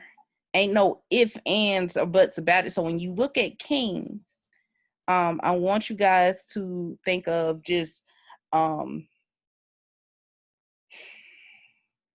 direction, authority, courage, assertiveness, aggressiveness. Okay. Sometimes we can look at the king upside down, it might be a deadbeat baby daddy, right? A bum, you know, just an ain't shit guy, right? But that's if you read reversals. Peach don't really like reading reversals, but if you do, so just keep that in mind. Don't let kings confuse you, and you a whole lady out here. And even if you're a man and the queen come up, well, you probably are doing too much thinking about it, not enough. You know, or this man really cares about someone. This man is really nurturing. This man is in his feelings. So I'm going on and on, y'all. I'm just gonna teach a whole tarot class, but I hope I helped you, Dr. Proctor. Thank you. Yes, you did.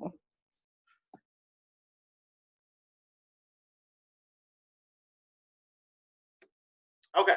Well, thank you for that. That was great. All right. So, does anybody need to know the differences between the jacks, the queens, and the kings, or the pages, the queens, and the kings? I can't tell you much about the knights really, but anybody need to know the differences? Like, how can I think of them differently? Cool. All right. Miss Mitchell. Yes, I'm here. Can you hear me? Yes, I can hear you. Okay. Greetings, everyone. Where are you from? New York. Okay, you have a beautiful voice. Oh, thank you. You're welcome. As do all of you. Can you see me, by the way? Because I'm in my room and I have the lights off. Mm-hmm. Yeah, we can see you. Okay. Okay, I'm going to tell you what I pull, or should I wait for you to give me, because I'm really nervous. Tell us what you pulled. I pulled a jack of, why do I want to say spades? Jack of diamonds. Jack of diamonds, 5 of clubs, and a 5 of diamonds. Now, I also had to, again. Sure, Jack of diamonds, 5 of clubs, as well as a 5 of diamonds. Right, okay. And I do have to admit, I had to Google the meanings also. So I wrote them down, and I'm not sure if somewhat resonate, but I'm not sure. And so I know my intuition needs to be heightened a lot more. It's pretty much as I'm pretty sure it's as sharp as a butter knife.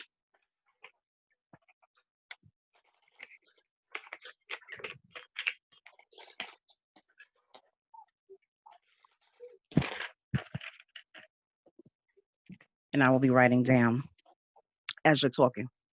Oh, okay. Are you helping with this? No, I Hugo? got this. I got this. Yeah. Oh, okay. I'm about to go tinkle.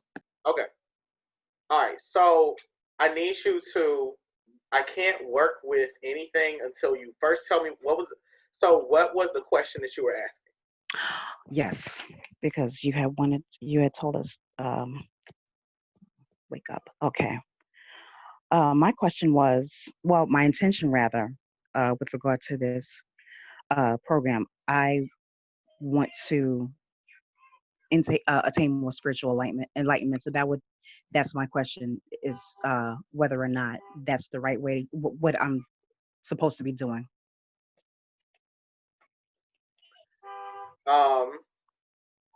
Okay. So you watched the playing card video that I sent um to you. I believe I did. Wait a minute. I watched two different ones. I watched where you and Priestess Peach taught, but that was the one from a few weeks ago. I also watched the one where you gave the 0 through 10. Is that the one you're talking about? No. It's gonna be Ace of Hearts through King of Spades. There's a but no, it's fine. It's fine. It's fine. No problem. No problem. Okay. So Okay. I'll make sure that I send that to the group if I haven't. But okay, so we have so you have a Jack of Diamonds. Correct. So here's what I want. Here's what you're gonna have to do because our exercises are about to start going this way. What two key words do you have for the Jack of Diamonds? Messenger. Servant. All right, so write those two words down because you're going to need to use those two words in your first sentence. Okay.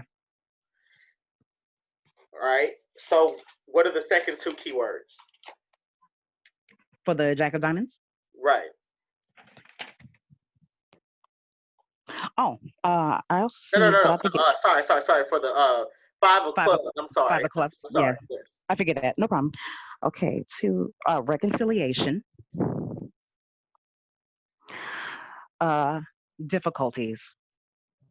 And let me write that down.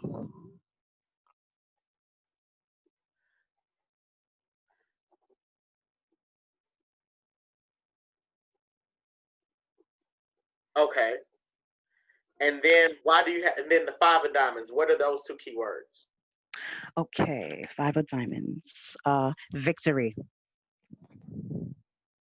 Okay. And of course, I can't read my handwriting. Oh my God.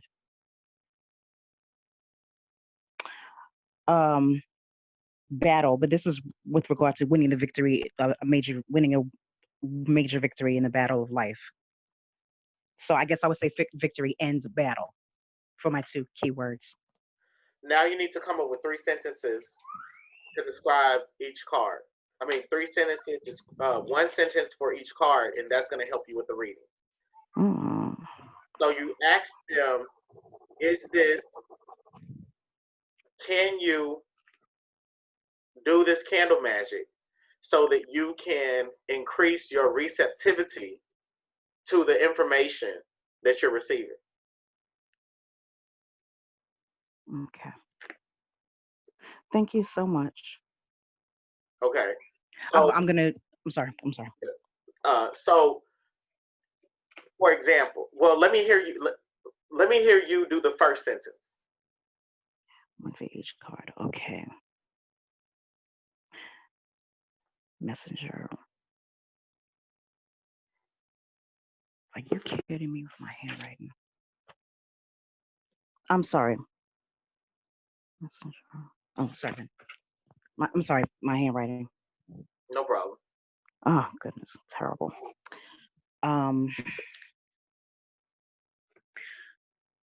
And that's something else I need to improve on, how to think on the spot and not clam up. Oh, one thing I can say, um, I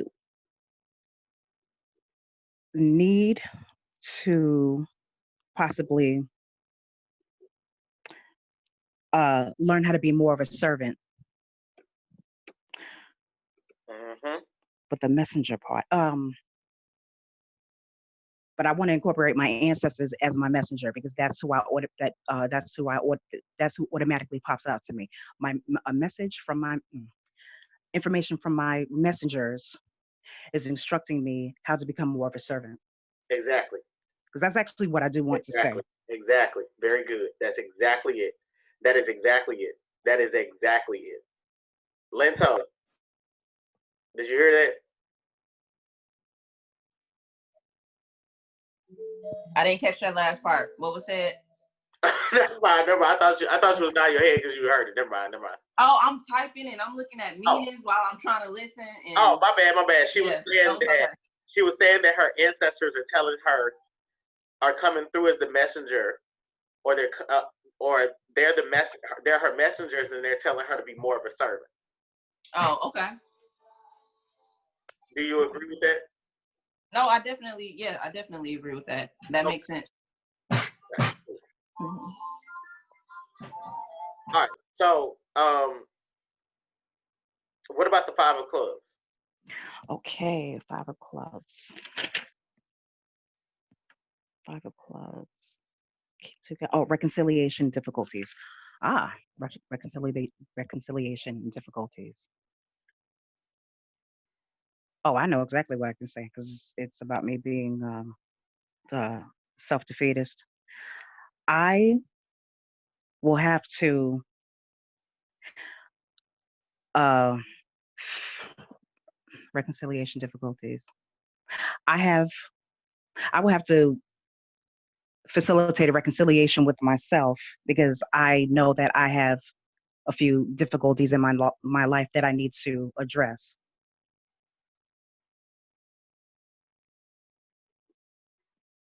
No, no, no, no, no, no, no, no, no, no. Because I actually want to switch that because I don't like because there's something else I actually mean. I have difficulties with reconciliations. So can I chime in really quick, Kugan? So one thing I want you to practice on, I want you to practice on meditation again and letting it flow. I think I said this to Christina, Chris. I don't want to mess up your name, honey. But excuse me, you need to really work on meditation. I know that sounds real cliche. Pray and meditate, but that's the thing. See, you need to trust your intuition. You need to trust what you're hearing.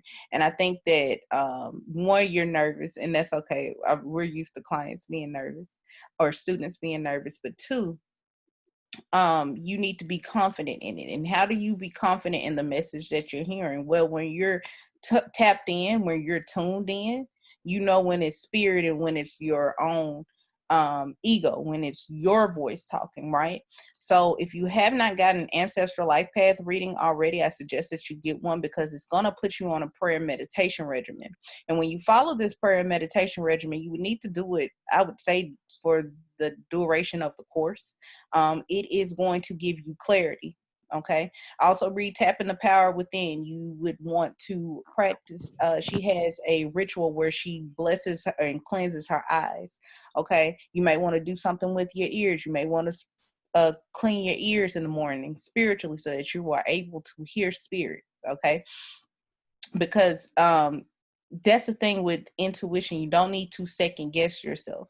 And again, I know that you are researching and I know that you are, learning the meanings of each card, but do not second guess yourself.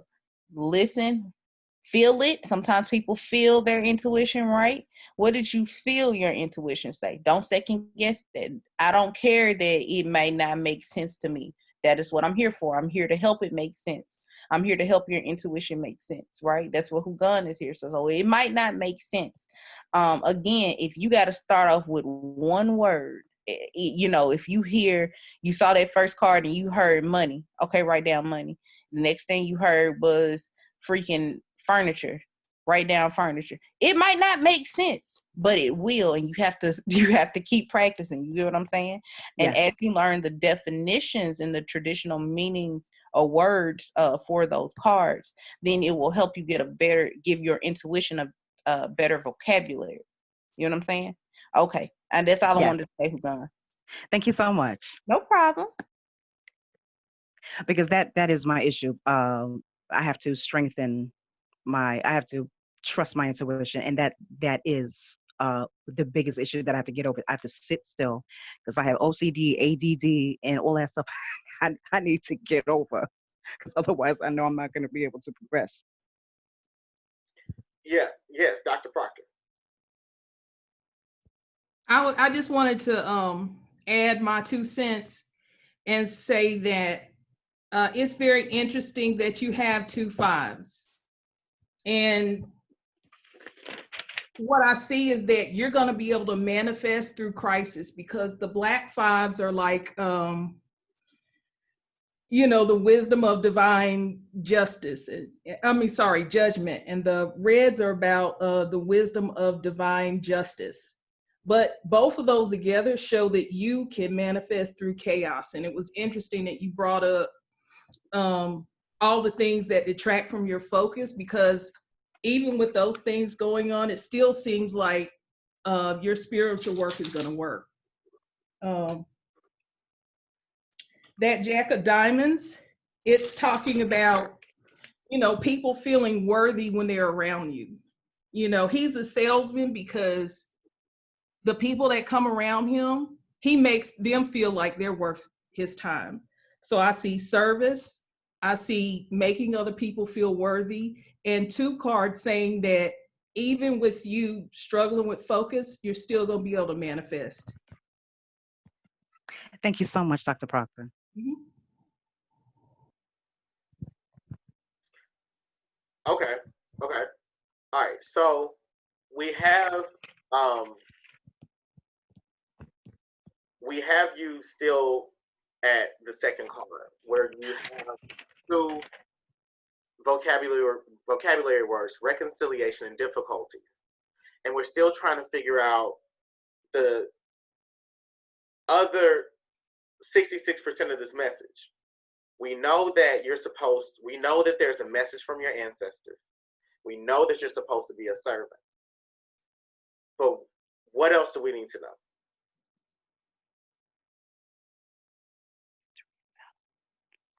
That would have to be answered by the 5 of diamonds. Mm-hmm. And the 2 keywords that I pulled out from those: victory, just what Dr. Proctor said, victory in battle. Victory in battle. And what I would say is to string those 2 together is I can be victorious. Although it is a battle, I can be victorious. Because even exactly as Dr. Proctor said, that's actually how I felt before she said it. And so I feel that I can be victorious. It will be a battle, even if the battle is just internal, because a lot of times what it is with me, if not all the time, it's always an internal struggle for me in different things. It's just me being a self-flagellator, self-defeatist, self-saboteur, etc.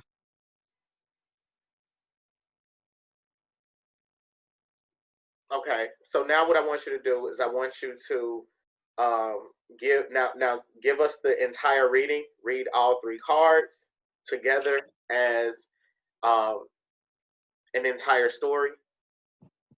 Okay. My ancestors come through as messengers, telling me to be more of a servant. They know, and they have told me I have difficulties with reconciliations. Can I bury reconciliation and just put reconcile because it's the same word? Oh, I'm sorry, variation. You came up with these definitions. You chose these keywords to work with. Okay. Okay. So it in a way has to be my story to tell. No, it's not your story to tell, but you chose these keywords to work with. So you have to, so since you chose these keywords, all these things are done with intention. So you intentionally chose these keywords and you prescribe them to each of these cards. So you have to work with the words. You have to work within the word. You have to work within. That would give You have to conjugate the words within the realm of their actual conjugations. Okay. But you also still have to make it make sense. It still must be coherent. So sometimes you may have to use a synonym for reconciliation because a synonym, though similar within its conjugal and definitive parameters, it can speak to more situations or more realities. Which is why there's a difference between saying she went to the store versus she ran to the store. You know, one indicates, one verb indicates an actual action. The other indicates that she was doing some action, but we don't know what it was. Okay. Okay, it has to be coherent. Mm-hmm. My ancestors came through. My ancestors are my messengers, telling me to become more of a servant. Okay, I have to combine them all, not just put 3 sentences together. I have to make it a bit of a mini paragraph. I think I understand now. Be more of a servant. They understand, I'm sorry, they see my difficulties and know that I have to make certain reconciliations. But they know that in this battle, I will be victorious. Mm-hmm. And that's simple. That's simple and it works. Sometimes simplicity works. I know that we were talking about earlier how I'm like squeeze all the information out the card and stuff. Sometimes simplicity works. Sometimes a message is just cut and clear, right? And sometimes I'll get a client that'll ask me about this guy and they'll tell me all the lovely things surrounding their relationship and stuff. And I flip 3 cards and they ancestors like, hell, fuck no. I ain't got to go into detail about, unless they want me to, but sometimes the messages are just crystal clear. So while I would like for, as far as practice is concerned, to try to squeeze as much information out, just be okay. 3 sentences. That's your reading. My ancestors said this, they said this, and then they said that. The end. You hear what I'm saying? Yes. So be confident in those 3 sentences. Okay? Yes. Thank you. Mm-hmm. Tina, is there anything that you want to add? Something just Baron's just like ask Tina. About the playing cards? No, about I'm sorry, not about the playing cards. About the power of simplicity and the value of having a reading come to pass, even if it's a simple message. The value of having a reading come to pass, it helps you in terms of it's going to strengthen. What I'm hearing is that you struggle with voice, right? Because that was my issue when I first started too, was that I trusting my intuition and trusting my voice to carry out or to speak what my intuition was telling me. Absolutely.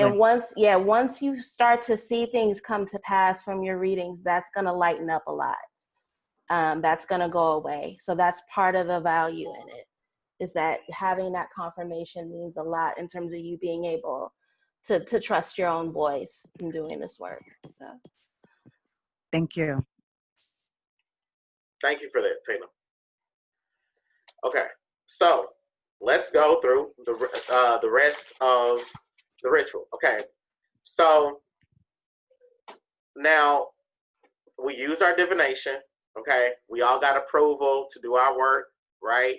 So we would typically do an invocation. Okay, we'll talk about that later, but we would basically, based off of our divination, based off of the approval of our divination, we would say, I'm going to call down this ancestor, this deity, whomever that I'm working with that approved this work to do this work for me. Okay?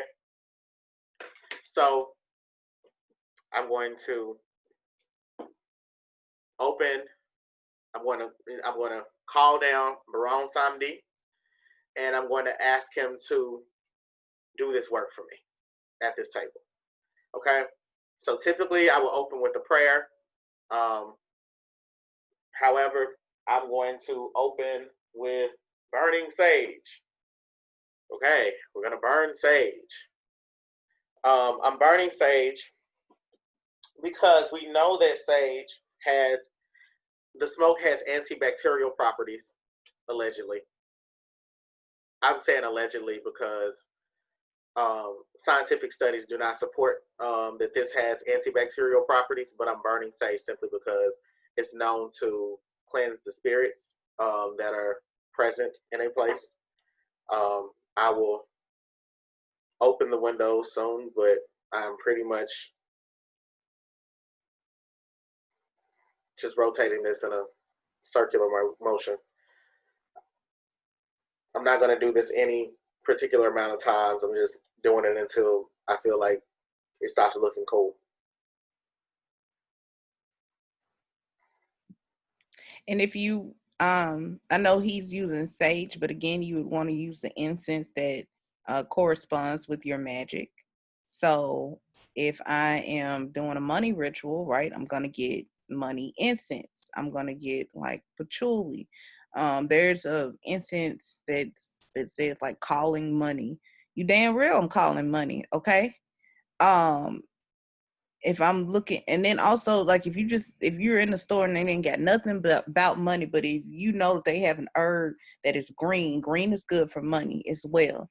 So again, attention is everything. Now while Hugan is over there twirling this sage, he said that there is no scientific proof that this kills bacteria in the air. But guess what? If he put his intentions on making that sage clean that bacteria, guess what? That's going to be a clean ass motherfucking temple, okay? Because he put his intentions into it. So I just wanted to add that. I'm back on mute.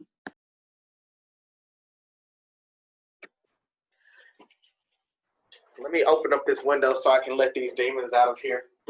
Because they just swirling around the temple right now. They trying to get out. Let them out. They like, shit, the fuck we getting out of here for? We live here.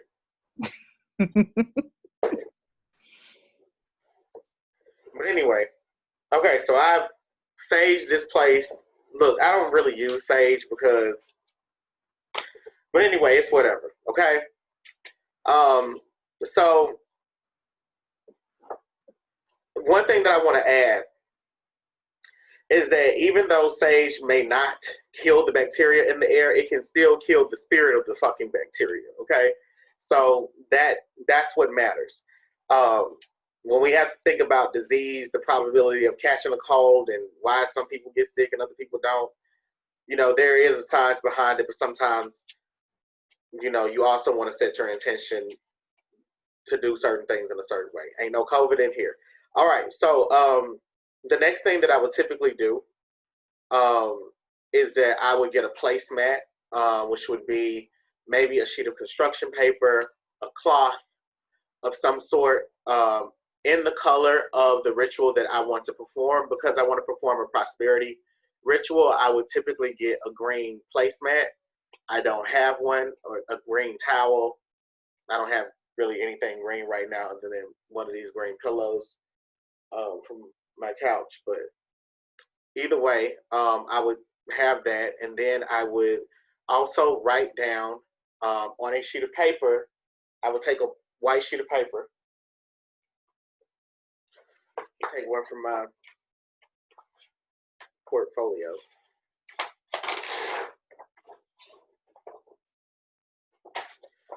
I'm going to take half of this white sheet of paper because I'm going to use the part of the other half. And I will write down some of the points from my reading.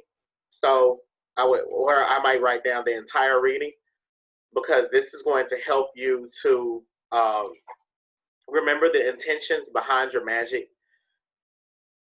Remember that when you're praying, a lot of you all are wondering, like, okay, with my prayers, how do I create affirmations from my prayers?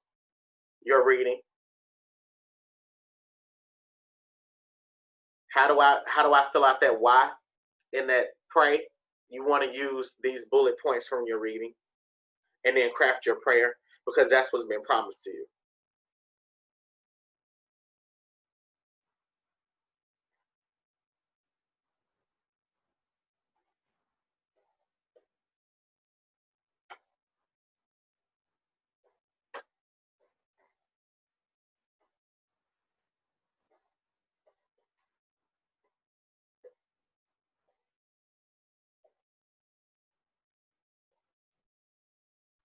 So right now we're just writing down what we got from the reading.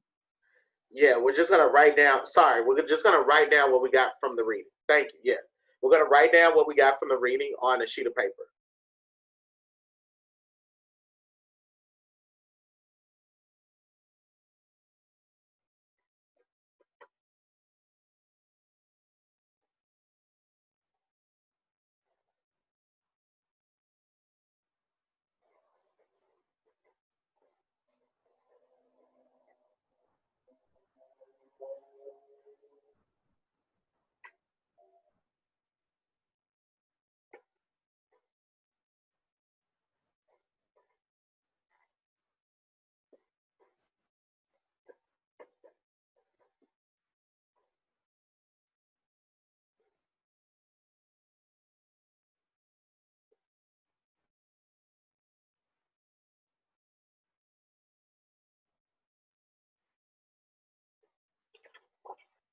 Okay. So typically, you all might have 1 or 2 points or whatever. You can bullet point it. I wouldn't make it too long or anything. I forgot to tell you all to get Florida water. But Florida water, we're gonna make our own Florida water this semester. Everybody in the group, we're gonna make our own Florida water. But yeah, we all know what Florida water is. In case you don't know what Florida water is, it's known as flower water. It is a water that Dr. Truesdale was talking to me about this with Florida water. That flower water has it's water, so it needs to use herbs that are governed by the element of water. It needs to be cool, and it needs to have just a little bit of fire in it because but you want it to like cool stuff down. So typically when you smell Florida water, it has that ability to, it gives you like this sense of calm, even though it has like this very pungent aroma to it. It has just that little bit of alcohol to disinfect, right? Because it's supposed to clean things, but it's also supposed to cool things down. So we're gonna make our own Florida water. So we're gonna take our Florida water and we're gonna cleanse ourselves, and so we're gonna cleanse ourselves and we're going to cleanse our candles. Okay. This is just a real quick workshop. I know we don't have all the supplies we need. We're not going through everything in depth right now. We're just trying to do a quick spell. We're supposed to be doing this with you, right? Yeah. Okay.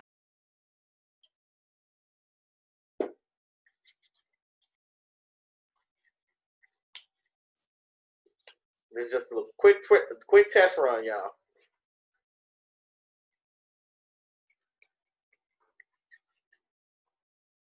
Can I run and get my Florida water? I have some. Go ahead. Y'all, Okay. Go ahead, because I forgot to tell y'all to get Florida water. Also, if you don't have Florida water, you can use salt water if you just have water. Water is a cleansing element, okay? So just like we did that exercise where we use what we had, use what you have. Thank you, Hoodoo Priestess. Hey, we gotta use what we got. Okay, we ain't had no Florida water back in the day. Okay, we couldn't afford Florida water if we had it. So guess what we use? water. I'm pretty sure we made it though. We did, but what if we ain't have it right then and I needed some shit right now? Yeah, that's true. Exactly. So just like right now, go get y'all some water. Mm-hmm. That's what I'm talking about. Come on, priestesses. Come on. Okay, so now now that we've done that with our cells, we want to if you I have a quick question before we go to the next step. yeah. Okay, so you know how you have like Florida water that comes like in this. So I just clean myself with the Florida water, but I have this road opener cologne as well.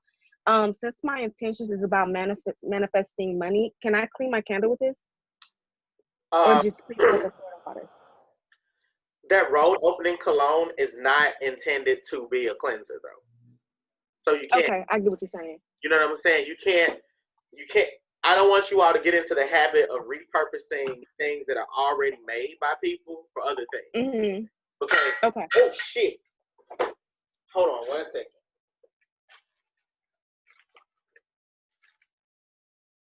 My car is filled. Sorry. I don't want you all to get into the habit of repurposing things. I want you all to get into the habit of making your own things. And here's why. So you don't want to repurpose the roll opener oil because you don't want nobody doing that to your shit when you're doing work for somebody. So you want to first honor the ethics of magic, and then second, we also want to remember the intentions that somebody put into that product, and you can perhaps add to that formulation, but you want to do a divination to see if it's cool, but you're still running the risk in some way of that this not this being still a better this would probably be more reliable than trying to add to something that's made by someone else. Okay, thank you for clarifying. Yeah, no problem. Another thing is with candles, I want you all to make your own candles and get used to it simply because, or I mean, if you got somebody you want to support, do it. You know what I'm saying? I ain't saying like don't buy no. I mean, hey, if they've been working for you, the money drawing candles been working for you, work them. You know what I'm saying? But I want you to get into the habit of making your own. So the first thing that we're gonna do is we're going to cleanse our candles. If please don't be one of those people who leaves a sticker on the candle, the label. Remove it, the barcode and stuff. That's you. Always steam mine off. You steam it off. How do you steam it off? Can you tell me? You just boil some water on the stove and then you hold the candle over it for like 45, 60 seconds and then it'll peel right off. Oh, okay. Thank you for that. Hugan, can you hear me? Yes. The way I pulled the rest of my sticker off, I just went to the bathroom and just ran it under, well, the water's not that hot, but just soapy water. And that'll get the rest of that adhesive off and it'll come off. You just have to, rub the rest of it off and you get it all off. The residue? Mm-hmm. Yes. Yeah, you get that adhesive in that paper, that underlying paper. It'll come right off. Yeah, okay. Well,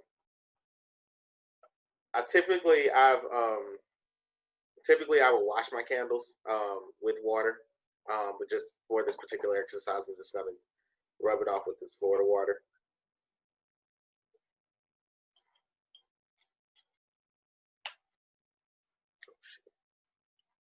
Okay, so once you want to rub your candle down with Florida water to cleanse it.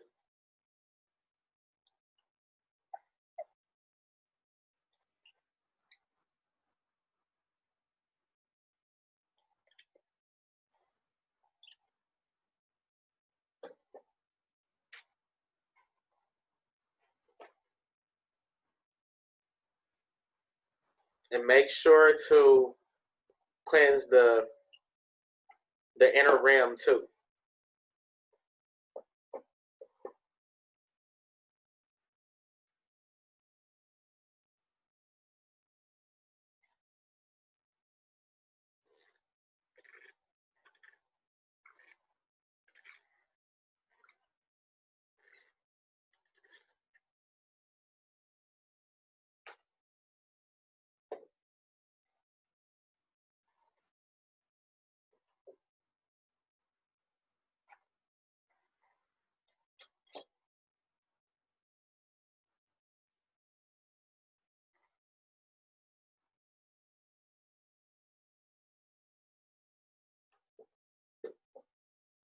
So once you're done cleansing the candle, this is typically the point in time where I say, okay, get your music started, get a chant together that you want to chant, like Om or Nam Yo Renge Kyo, whatever. But some good chants are typically going to be affirmations. Things like, make my energy contagious,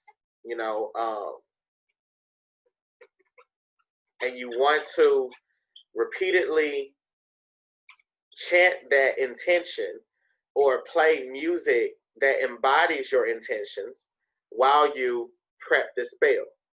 The reason being that 80% of what powers the spell are going to be your subconscious thoughts, and allow your subconscious to be influenced by as much of your physical world as you can.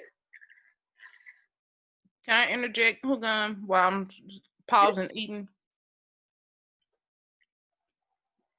Was that a yes, Hugan? Yes. So, for example, you guys, if I'm doing a money candle ritual, right? And guess what I'm gonna be playing in the background? Get money. And I might play I actually have a money ritual, y'all. A money ritual playlist. But it's not like that kumbaya stuff, because when I'm doing my money rituals, right? And there's no shade to that, but when I'm doing my money rituals, I want to feel the music. So I'm listening to Money Trees by Kendrick Lamar. I'm listening to Money by Cardi B. I'm listening to Glamorous by Fergie. I'm listening to Get Paid by Young Dolph. I'm listening to Good Life by Kanye West. I'm listening to Erica Badu, Turn Me Away. Rich Girl by Gwen Stefani, right? That's just some of it. So if I'm trying to manifest money, again, that's the air element with the music, and it also helps put you in the right mindset, right? So if I'm singing I'm so fancy because I got all this money, I'm gonna be subconsciously putting that energy, that invisible energy, into our candle. Okay, so that's all I wanted to say. Who's gonna? No, thank you for that.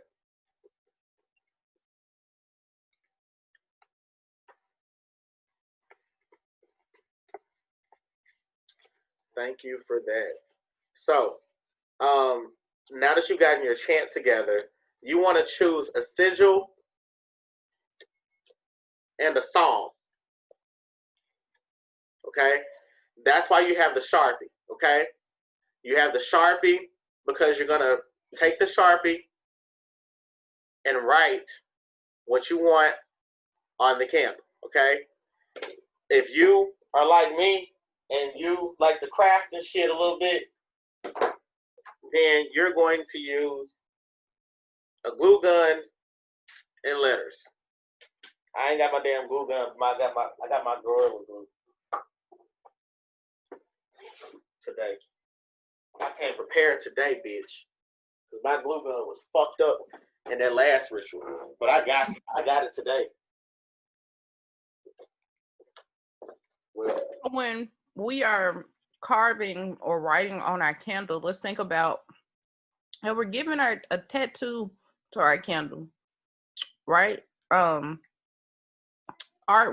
certain sigils, and I know that you guys are doing a sigil class, mean different things. So be intentional. If I'm doing love work, let's say for instance with the imaginary client we had earlier, right? On that candle, what am I gonna put? Yeah, I'll put a Psalm 45, but if I'm gonna put Peach and Who Gone forever, okay? Y'all remember them little notes we used to do in school when we had a crush on somebody, right? Guess what? If I'm trying to do a love spell on me and Who Gone, I'm gonna put Who Gone and Peach forever. Me and him getting married, I'm writing all of that. I'm writing all the intentions. I'm writing hearts all over it. If I'm conjuring money, right? I would pick a good song for that. Psalm 23 is really good for it's like all purpose really, but it's really good for getting God's blessing. So I'm writing Psalm 23 on it, right? I'm writing dollar signs on it, okay? I'm writing get money on it, okay? I'm writing I'm a money magnet on it, okay? So don't just think you have to be like, okay, I'm just gonna write this. Now I want that whole candle marked up. Set your intentions. That's why your mood needs to be in the right place. If I'm conjuring money and I feel broke, I feel defeated, I feel I just feel in poverty. I don't have hope that anything is going to change. Guess what? Your magic is going to reflect how you feel. So it is important that we putting that music on, putting on Biggie, trying to hype myself up, that is encouraging me. It is changing my mindset, okay? And it's helping me with my intention. So when you write on your candles, find a psalm that goes with your intentions, but also be extra with it. You know, don't think too much outside of the box. But if we're doing money, put money signs on it, right? Money sayings, money trees is the perfect place to shade. That's just how I feel. Kendrick Lamar. You know what I mean? Oh, it's infinite. Don't be scared, okay?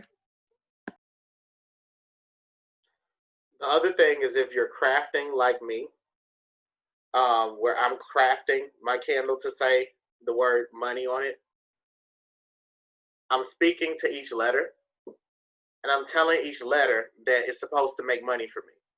Okay? So I'm enchanting the letter.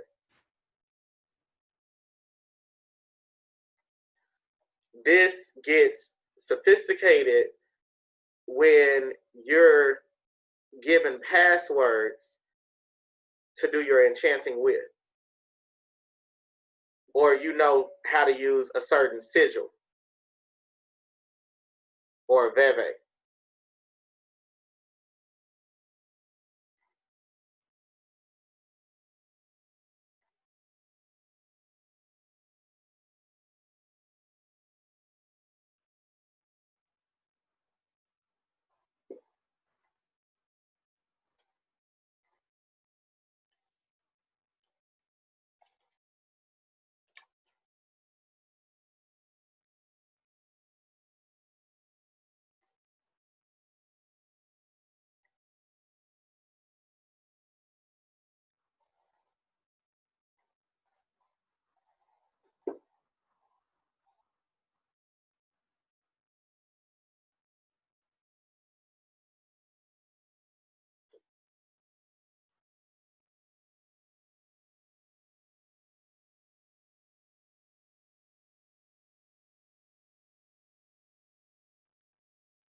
Okay. So I got a green marker. I'm not really gonna. I'm gonna write on the back of it. I have a green Sharpie in here somewhere.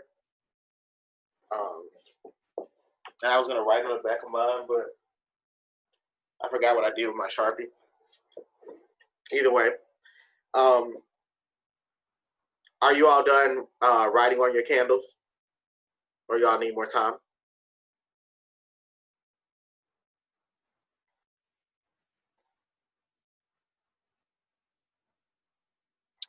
I need more time.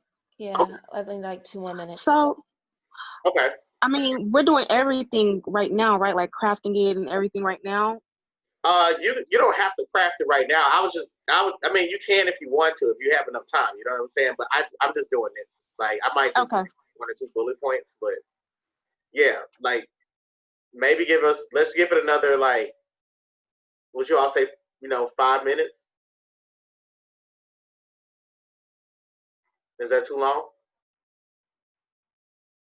I think 2 minutes is good. Okay, 2 minutes. 2 minutes. Okay, two.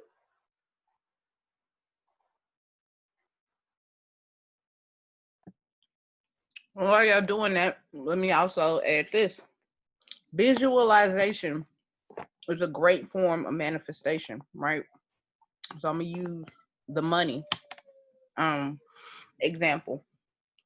I'm closing my eyes, or while I'm writing, I'm visualizing money flowing to me, right? I'm visualizing money being handed to me. I'm visualizing. If one of the ways I'm manifesting money is I say, you know what, I want 3 readings a day. Guess what? I am literally visualizing 3 readings popping up on my calendar each day. Right? If I'm manifesting a man, right? Or if I'm doing love work, me and my man been arguing, so I'm gonna light this pink candle to make our relationship sweeter, whatever. While I'm writing on that candle, I'm also visualizing, I'm seeing this happening in my head, okay? That is a form of manifestation. If I am doing money work, I should probably get a green candle, right? And a green marker. Now, white is good. We can put our intentions in white, but I'm just saying, if you are able to get a hold of certain things, get a green candle, get a green marker and write on your candle, right? If I got a white candle and I'm trying to bring passion, to bring, energy of fire, then I would write with red ink, right? A red marker. So keep those things in mind. Do not frustrate yourself trying to be too intentional, but use what it is that you have and use every element of it that you can to make your work more powerful, okay? That's it. That's all I wanted to say.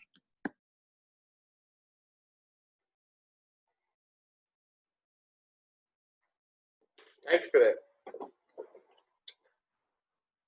All right, so we've used these 2 minutes to write what we needed on our candles.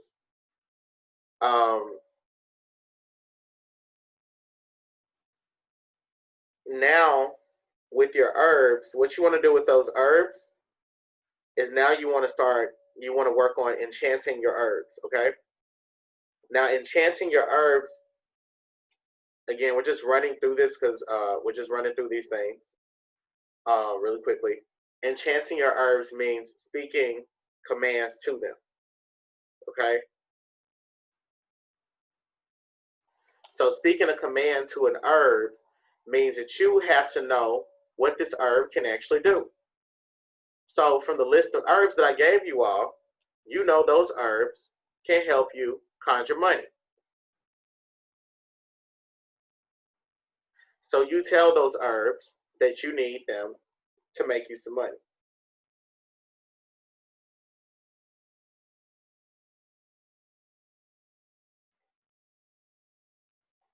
Not only that, you want to be specific in how you need the money to come. What forms you need to come in. How much money you need to make. Okay? The other thing that you all want to know is that when you're enchanting these herbs, you want to make sure that you're telling these herbs to do something within the realm of what they actually can do. Okay? So I was thinking about something the other day, which was when L'Oreal had posted in the group chat, and she was asking about mistletoe and chickweed. Not chickweed, but chickpea. And she was asking could she use those herbs in a money spell, and I'm thinking to myself, well, yeah, she could use mistletoe. She could potentially use mistletoe because it's a green herb, but that's perhaps not the best herb to use. Now, when we get into the herbalism class, we'll be talking about magical correspondence, right? So I was wondering, I'm like, well, I was thinking to myself, like, how does she come about this understanding? And then I saw she posted in the chat, she was like, I got these herbs from this apothecary, and it said it on the bag. When I saw the bag, the herb said luck, and I was like, oh, I was like, I can see why she would think that dealt with money. Luck is not the same as money. You can have good luck by having good health. You can have good luck by not getting into that almost car accident because you was on your phone. That's luck. Luck doesn't always translate into money, right? Prosperity isn't always about money, okay? So luck is one of those concepts that's really more of an umbrella term. And there can be different types of look. And you want to make sure that the herbs you use um, are the make sure that the herb you want to. Well, what Peach is saying is that you want to make sure that you add as much power to your spell as possible. And if you know that your spell can be more powerful by the index of intentions and the layering of intentions and the level of correspondence between different variables, then you know that your spell then you know that your spell needs to be informed by science. You know that your spell will be made more powerful by the intellectuality of the constellation of ideas that you're using to power the spell. Okay? Therefore, mistletoe could be used in a prosperity spell because it's green. It could be used because it's green. Law of imitation. But is that the best herb to use for this spell? You know what I'm saying? It doesn't hurt to use it.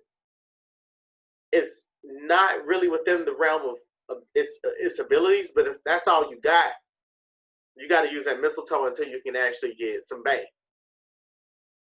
So make sure that you're telling the herbs to do things within the realm of their actual possibility. Okay?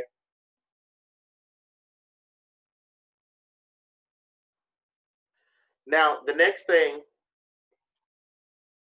that we want to do is we want to, now that you've enchanted your herbs, you want to carve using a butter knife. I have this sharp knife that I got from Michael's. You want to carve indentions into your candle. You want to essentially poke holes in the candle. And as you're poking these holes into the candle or piercing the skin of the candle, you're ensuring that the herbs penetrate the wax of the candle. And remember from the candle magic video that the wax freezes the intentions you put into the candle. So it freezes the intentions that you put in these herbs.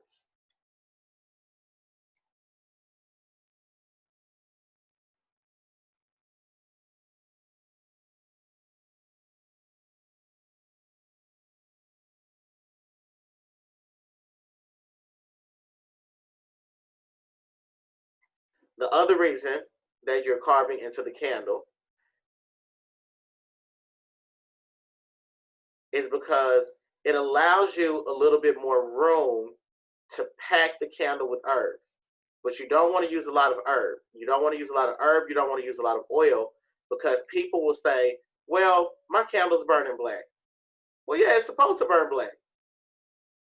The candle burning up. It's burning up all them goddamn herbs. Shit, you got the candle cooking. Shit. The candle is not a piece of meat. Do not season your candle. Okay? Do you know what happens when you put seasonings on a non-skillet pan with no oil in it?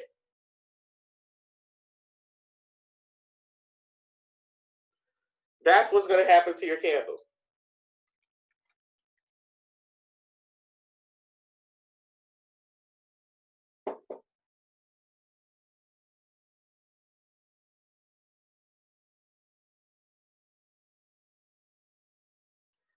So now that you're finished carving into the candle, now if you're like me, you have one of these very sharp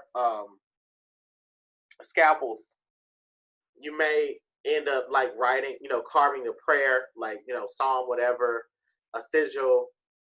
I just did random carvings, and as I was carving, I was just imagining me digging for my money, okay? I was imagining me shoveling up money bags, all right? So now that that's done, you're going to sprinkle your herb into your candle, okay?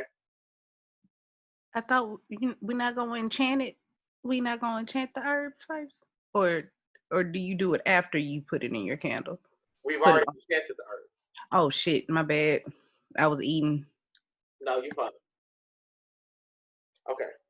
So now that all I'm gonna use is a simple bayberry, rose, and cinnamon.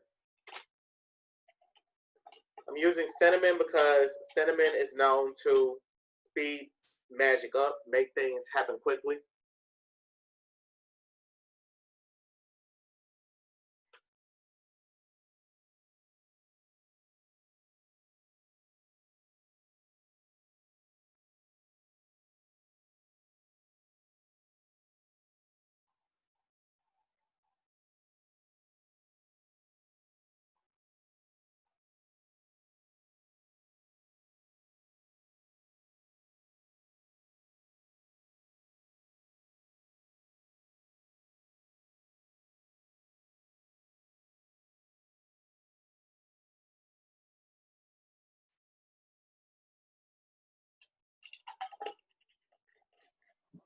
I have a question, Huganzo. How do you feel about powders that are like from botanicas that have like their own intended purposes? Are we able to use that, or you want us to stick to just herbs? I think you should use powders. I think that I think you should. I think you can use powders. I think you can use. Okay. I want you to use whatever it is that you feel. Like seriously, because I don't want to. I don't want to restrict anybody from using anything, but I want to encourage you all to be creative and make your own things. I want to encourage you all to get a label maker and to print off your own bad bitch image, and put that on your candle. You know what I'm saying? I want you all to create your own, to purchase stickers from Amazon. You know what I'm saying? Or to draw on your candles the way that you want to. Is that your face? Yes, yes, it is. So somebody invited me to be a part of their wedding. Don't really want to be in it, but that's neither here nor there. And this was something that they gave me. It is a white candle and it has my face on it. Now, it smells really good and that's fine and dandy and all that, but guess who's going to use this to manifest some money? Because look, I'm also wearing green in this photo. You see how you followed me? Y'all picking up what I'm putting down? Okay. Now I'm gonna cut this part off because the words on it say we can't say I do without you when they really could. Will you be my bridesmaid? I'm gonna cut that part off. But if you can have someone's picture on a candle, imagine how powerful that is, right? And so after this is burned out, I actually have a friend that I'm going to get to fill it back up with some more wax, and I'll just continue to do work on myself. But I just wanted to show you this example. This was a gift to me. It smells really awesome, but Peach is going to do some work with this. Let's keep that in mind. I'm probably going to write all over it, and but just keep that in mind.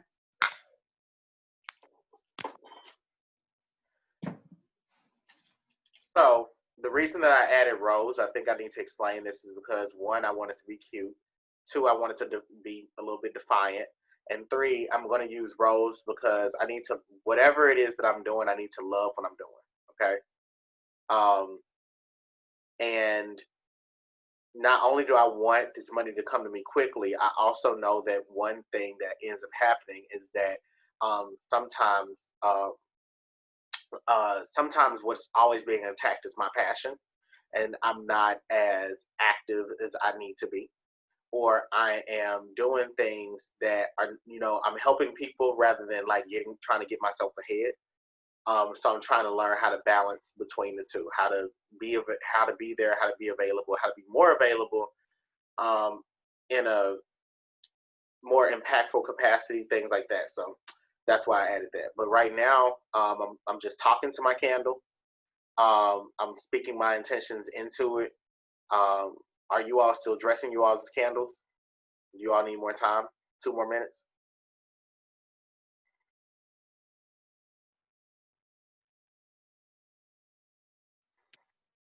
put a little water in mine? I'm still breaking my herbs up. A little Can I water. add a little water to it? A little water to your herbs, or a little water to the candle. A little water to my mixture. I'm still breaking them up. I'm still putting my intentions into my herbs. Okay. Yeah. That will help. That will help. That will help. Okay. So I'll give you all about 3 more minutes to get the candle prep. But in the meantime, one of the things that you all can, what is something that I can tell you all that's important right now? What do we focus on? Still setting the intentions in the candle? Yeah, enchanting the herbs and then putting the herbs into the candle. Oh, let me talk about this. Let me just talk about this. So so when it comes to candle magic, let's talk about interpreting the flame, right? So the flame is low, the flame can be low, the flame can be high, the flame can be bright, the flame can be dim. The flame can be dancing, the flame can be split into two. The flame could be surrounded by wax. The flame could be basically the flame could be burning only the wax around it, and it still leaves. How do I say this? The wax is indented. The flame is indented in a way into the candle, and so those are some of the things that you want to look out for with the flame. And you want to do a divination to understand what the flame is saying. Sometimes you can look at the flame and the interpretation is very literal.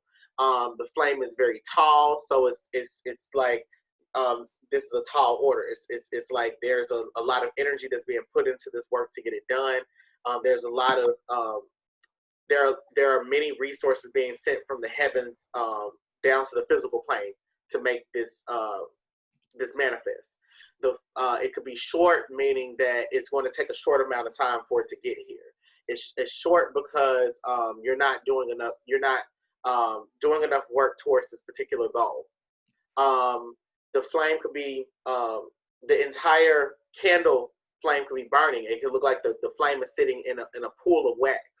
And this for you I think that's the clearest sign that things are okay.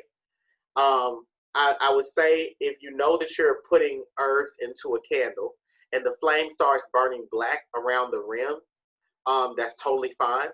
But I think that I think that you need to be more concerned about your candle burning black more than halfway through. No, more than a quarter of the way through, because hell, not even a quarter. Let's say after, I would say after about a sixth of the way through the candle, if it's still burning black, then there's a blockage there. There's some resistance that you need to look into. Okay. The reason that I say that is because typically I tell you all to do divination to figure out what is being communicated through the wax, and I think that's the safest thing to do. But I want you all to start considering that the flame is going to leave residue behind because it's trying to tell you this is what's happening in your journey. This is the trail I leave behind. This is all that I had to get through in order to make this work, right? And so just because the candle burns clearly at the end does not mean that your roads are clear, because we still have to burn more candles, okay? Sometimes the science of the herbs turning into ashes by the time they make it to the bottom of the candle are why the candle burned clear, okay? So we never want to just assume that one particular variable is influencing the success of the candle, or it's determining one result of the candle. We always want to rely on divination, okay? All right, so now that everyone has everything enchanted, the candle is now dressed.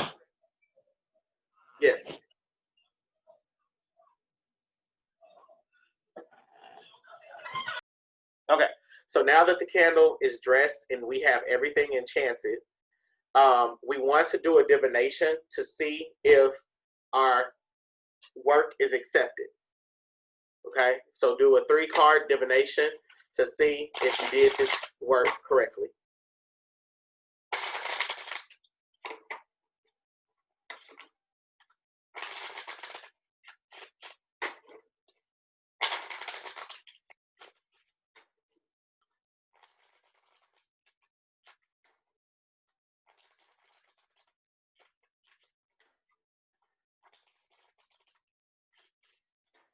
Well, guys, I just want to let you know I'm moving a little slow because I'm still like enchanting my herbs right now.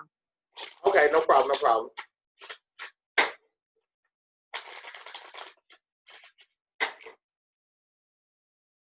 So I'm going to offer to help anyone who needs an interpretation.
So does anyone need help interpreting their cards? Please don't be afraid to ask for help.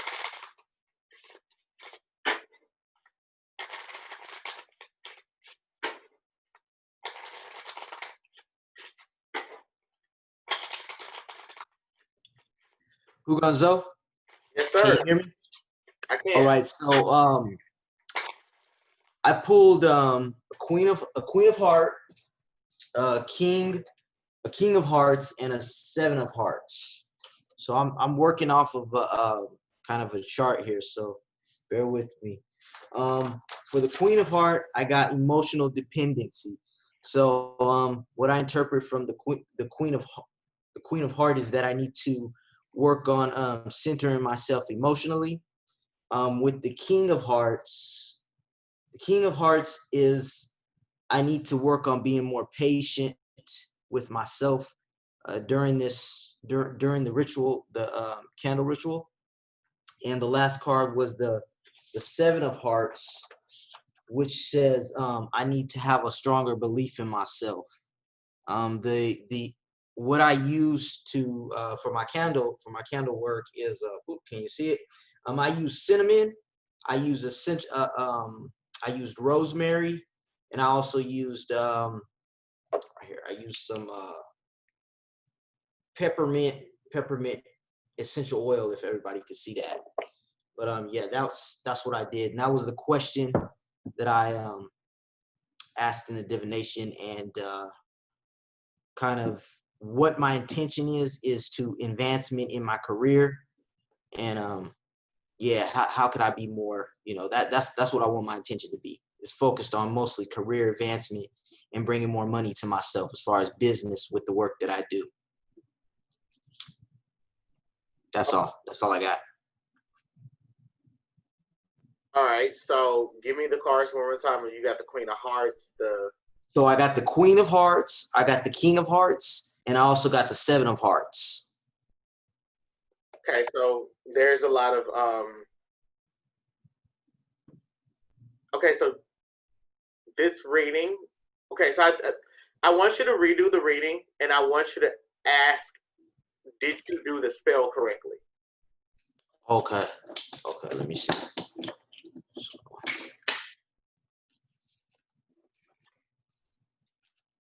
So that's what everybody needs to ask. Did I do this spell correctly? Did I do this spell correctly? Yes. So I'll give you all an example. So when I first pulled, I pulled the Queen of Hearts, the Jack of Spades, and the King of Diamonds. And oh shoot. Then I was like, what the hell does this mean? And I was like, oh, I don't know what I was pulling on. So I went and pulled out, and I was just pulling to be pulling. That's why I was doing a second shuffle. So in the second shuffle, I was specifically asking, can I light the candles? And I got the 10 of diamonds, the King of Hearts, and the 7 of spades. So I clarified the 7 of spades to get the 9 of diamonds, the 4 of diamonds, and the 3 of spades. So the 10 of diamonds was speaking about inheritance of a large sum of money. The King of Hearts is speaking about me as the father. And then I have the 7 of spades. So me having faith, this is saying that I need to have faith in myself.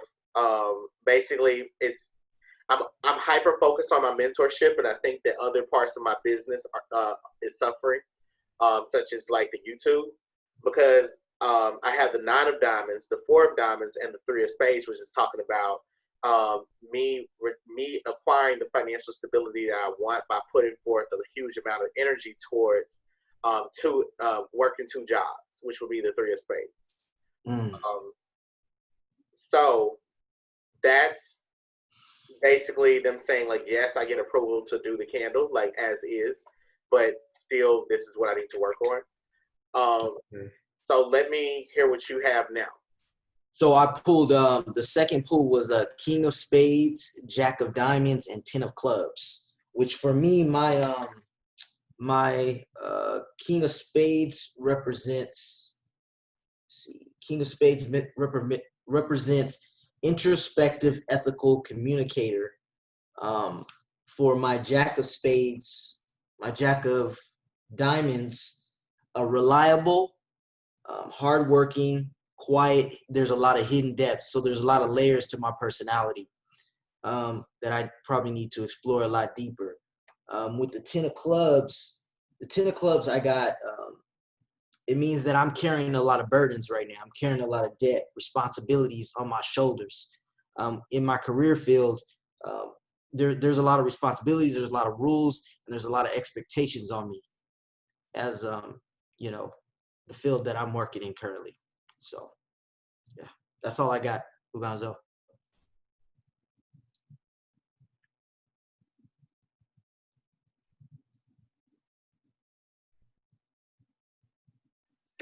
Sorry, what are you doing this spell for?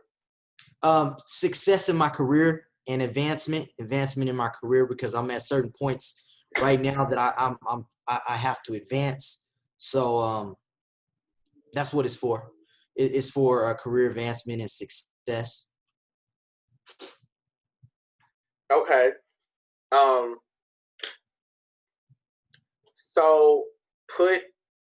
So is this a yes or so let me ask you this. Is this a yes or a no to you being able to light this candle? I feel like this is a yes. With the 10 of Clubs, is telling me once this ritual is, I feel as though once this ritual is completed, there's going to be more expectations on me. So I'm assuming that is a yes. I don't, I'm not sure. That's why I'm asking for help. Okay, so let's go back to your first divination. What did your first divination tell you? Oh man, I forgot. I didn't forgot what cards I pulled before. We don't need the cards, but let me ask you this. What did you write on your sheet of paper? Okay, cool. All right. So I wrote a 7 of Clubs. This was the very first time I pulled during this session. The sheet of paper that you put the candle on top of. Oh, I didn't write anything on that, Huganzo. I just wrote when we were writing out our divinations and stuff. I wrote out the first one. Okay, and so so what was your first divination? I'm sorry. So it was a 7 of Clubs, implies that I need to believe in myself more and trust my abilities and capabilities. The Ace of Hearts says that I need to focus on new projects, new friends, new reasons to love my career, and renewed passion. The 8 of Hearts is the need to detach emotionally from the population of clients that I serve and focus more on healing the situation through the science and practical solutions. And then what came to mind was release and emotionally detach from the outcome and understand many of the clients that I work with will need more attention than my credentials can assist them with. And I'm just there for the purpose, purpose to sow the seed and then let them go on to someone else. So that's kind of what came to me. Okay. Okay. So I think this is a yes, but I think the main thing that I'm thinking about is your interpretation of the Jack of Diamonds, which is talking about where you're saying like you needed to explore these hidden depths of self in order for you to advance forward. I'm thinking about that. I'm thinking about you perhaps needing to construct prayers around that. I'm also thinking about the introspective communicator portion of things. The King of Spades is typically associated with negativity, but you see it as the King of Swords in tarot, I'm sure. I think that you need to think about how the King of Swords represents someone that you rather wield than face. So how is it that you can be an introspective communicator? How can you explore the hidden depths of self? And how can you nurture those character traits within yourself in the context of graduate school? What are you learning from graduate school that you're going to transport into your personal life? And also, the King of Clubs is I think it represents a spiritual outcome. It represents a very psychic outcome for you too. So I do think that you are correct about you saying like, yes, you need to light this candle, and I also think that you are correct about you needing to cultivate this new self by being in graduate school. So yeah, I think that's again, I think it's a yes, and I can agree with your interpretation. All right, thank you, Gonzo. No problem. Does anyone else need help? Okay, I do. So when I did my herbs, I just noticed while you were talking to Wayne that I actually put a powder that was not supposed to go in there. I put this controlling powder in there. But when I did my divination, they're not saying anything negative about it. So I actually used the psychic tarot. I didn't use my Rider Waite. So I got moving on, foundation and achievements, and sacrifice. So what I get from moving on, which is also the number 6, is it talking about me moving forward with the ritual, and that it will also bring balance from where I am right now. In the card is showing a man that's coming out of the dark into the light with a compass. So it's saying that I'll be leaving this dark area and space that I'm in right now. I have the foundation and achievements, which is the number 4, talking about stability and structure. So this card kind of reminds me of the 10 of Cups with this family looking out with the rainbow over them. So it's letting me know that my promises will come to fruition, and I will be able to get what I want from the ritual. I also have the sacrifice card, and this is kind of where I'm stuck at. It is the number 12, 1 meaning like new beginning, starting something, 2 about partnership and working together. So I clarified it and I got the recognition and reward. So I kind of feel like this is talking about like sacrificing my ego, but I'm not sure. I do. I'm thinking about your divination. And I don't really remember people's divinations, but there's something that came up in your divination that I was surprised by, involving a letter. And so I think that there's some stubbornness that you're going to have to let go of or sacrifice before you light this candle. And I think that I think that, like I said, and I'm not being, when I say stubbornness, I'm not saying let go of the pie. I think that you need to eat the pie in moderation, and that there are some things that you need to work on with yourself so that you can better accept how much pie you can have. Mm-hmm. I receive that. That does make sense. Because it's like, yeah, I am going to be able to get the money and the stuff that I deserve, but that's what I was saying about the ego. Like, they don't want me to be too like caught up in unnecessary things. I have to let go of some perspectives that I have. We need to have a conversation about acceptance and femininity. Mm. May I chime in?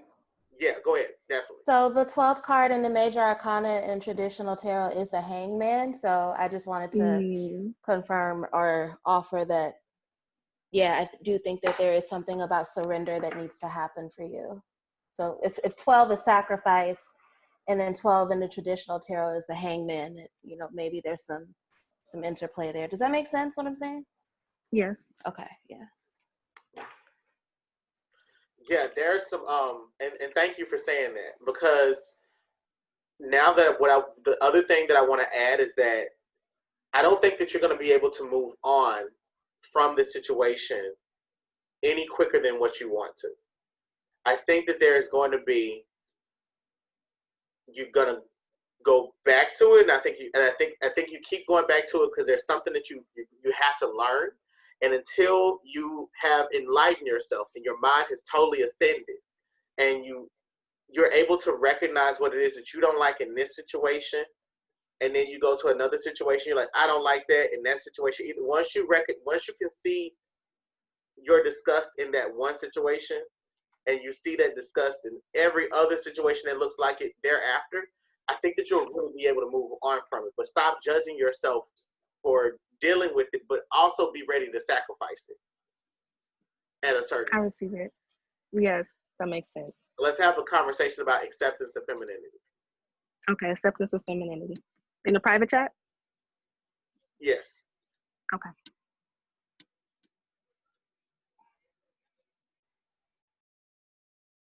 Anyone else? Anyone else need help? I got you. What's up, Angels? So real quick, I got 8 of Strength, Justice, and 7 of Wands. Strength, Justice, and the 7 of Wands. Yeah. Okay. Peach, can you help here? Well, actually, I'm going to give my interpretation, but I really do feel like I'm hearing like Peach can help. But okay, so strength. So you got 2 major arcana cards. So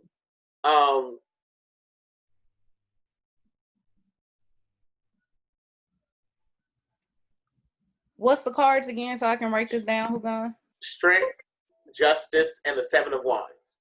Okay, so this is saying that, okay, let me put it like this, okay? The 5 of Wands represents some, you getting into a fight. It's like, I'm boxing with a whole bunch of hoes, and I'm knocking bitches out. It's like, boom! It's like you just hitting them with one hit of quitters. You just fighting everybody, okay? It's like The Walking Dead, okay? You get to the 6 of Wands, and it's your victory. And it's like, hail the champion. There's a parade for you. You're the winner of everything. The 6 of Wands could be like the card of the Trojan horse. You know what I'm saying? You are essentially trying to feign victory so that you can become the 7 of Wands, which the 7 of Wands represents someone that has conquered, but they got to defend their position. Okay. Mm-hmm. So the way that I remember the 7 of Wands is I love being Mary Jane. I love being Mary Jane. So Mary Jane has this one episode where she's sleeping with this woman's husband, and she meets with the mistress at this gala, and she tells the woman that she's not going to stop sleeping with the woman's husband. She then gets up to do a speech, and she has a speech about being number 2.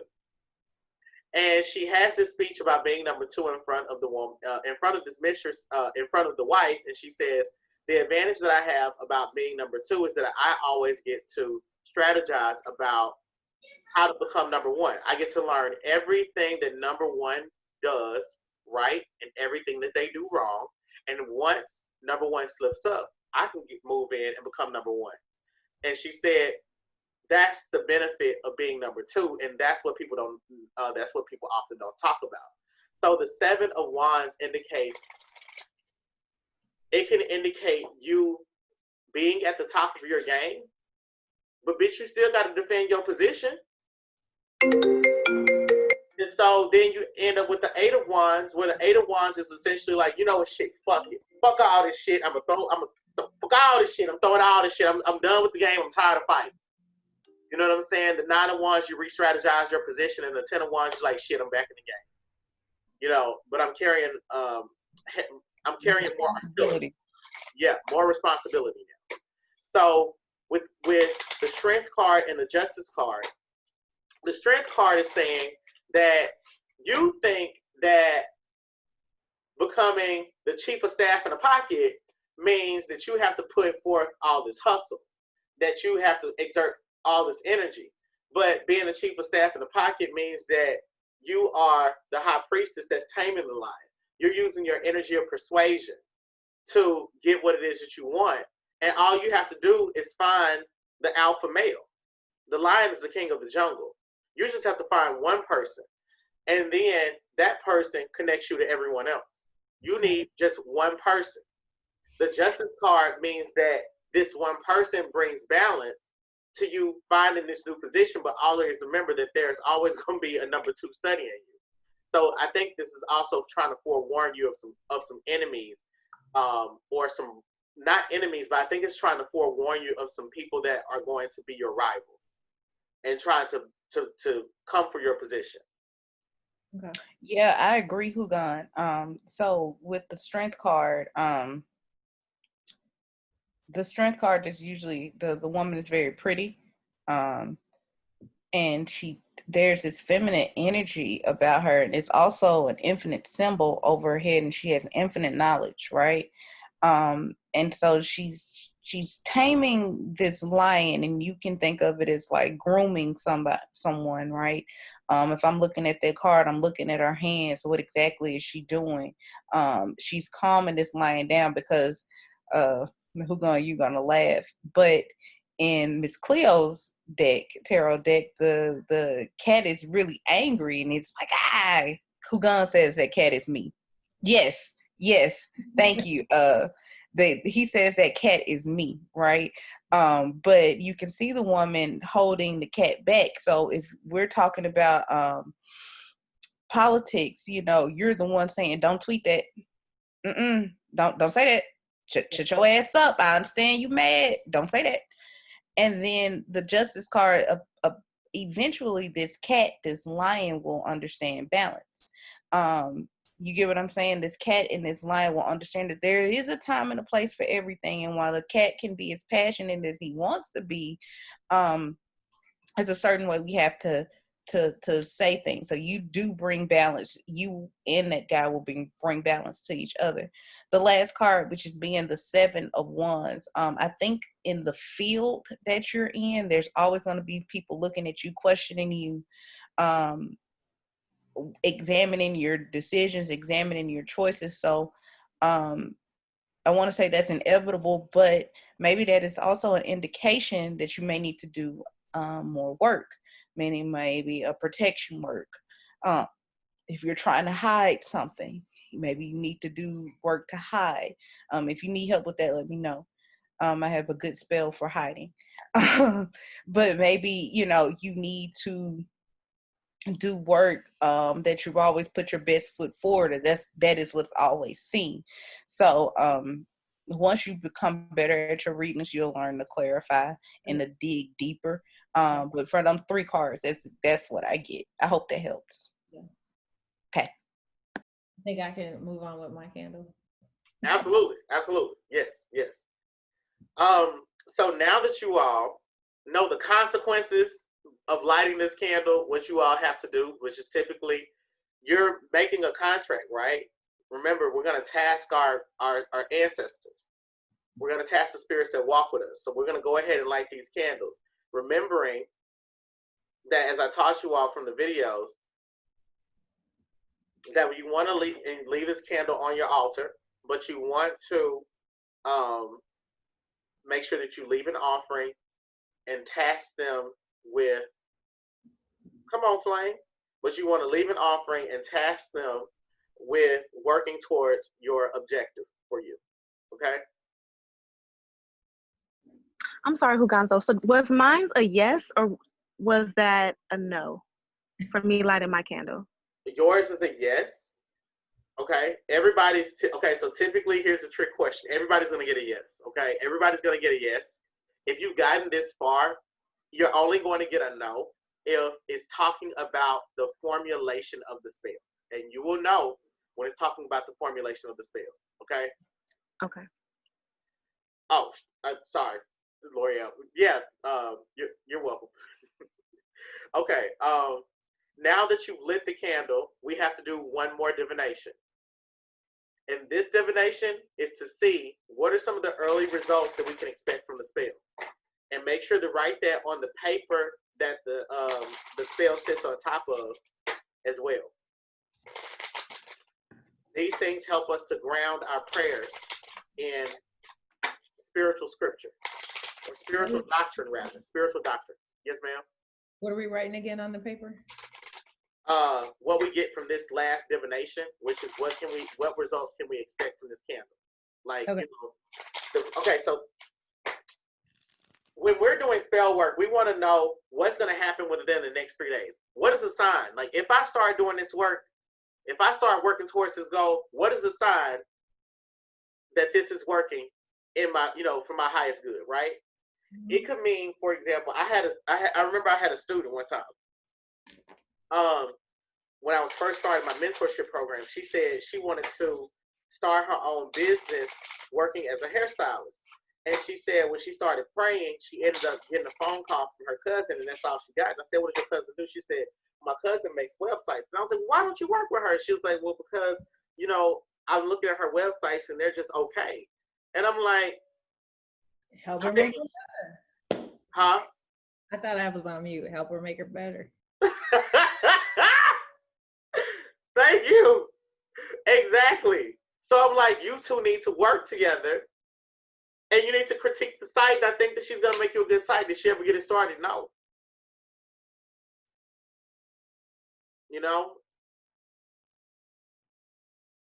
She can't afford mentorship. I accepted her and she said she couldn't join because she was like, it's too much. And I was like, well. But either way, this is a true story. Destiny could have been different, okay? So the other thing is, it takes about 3 days for you to see. Let's just use the number 3, okay? Let's work with threes. Takes you about 3 days to see a spell working, okay? You'll see a sign. Somebody calls you. Somebody says, hey, beautiful. You see the number 444, some sign, okay? Takes you about 3 weeks to see shit really getting to shaking, okay? Takes you about 3 weeks. After 3 months, you should see the spell become complete. Okay? It should happen. Ain't that right? That's right.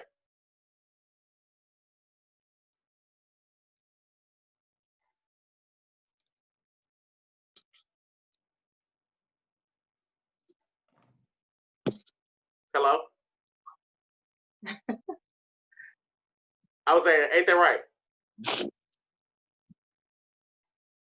Oh, okay. Yes, I agree.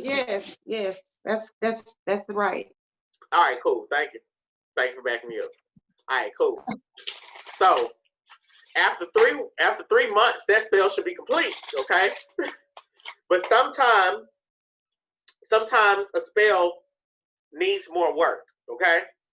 Which is why when this candle burns out, you want to light another candle, meaning that you go through all of these steps again, hopefully with the same formulation. it is probably 9 times out of 10 going to be different because you can expect resistance. Okay, you can expect obstacles to come. All right. You can expect things to change in your favor, and you need to monopolize on that. You need to, and sometimes they want you. Sometimes you are going to improve the magic because you need to exploit every opportunity that you can to get the outcome that you want. Okay, so I'm going to do a simple 3-card spread to see what can I expect.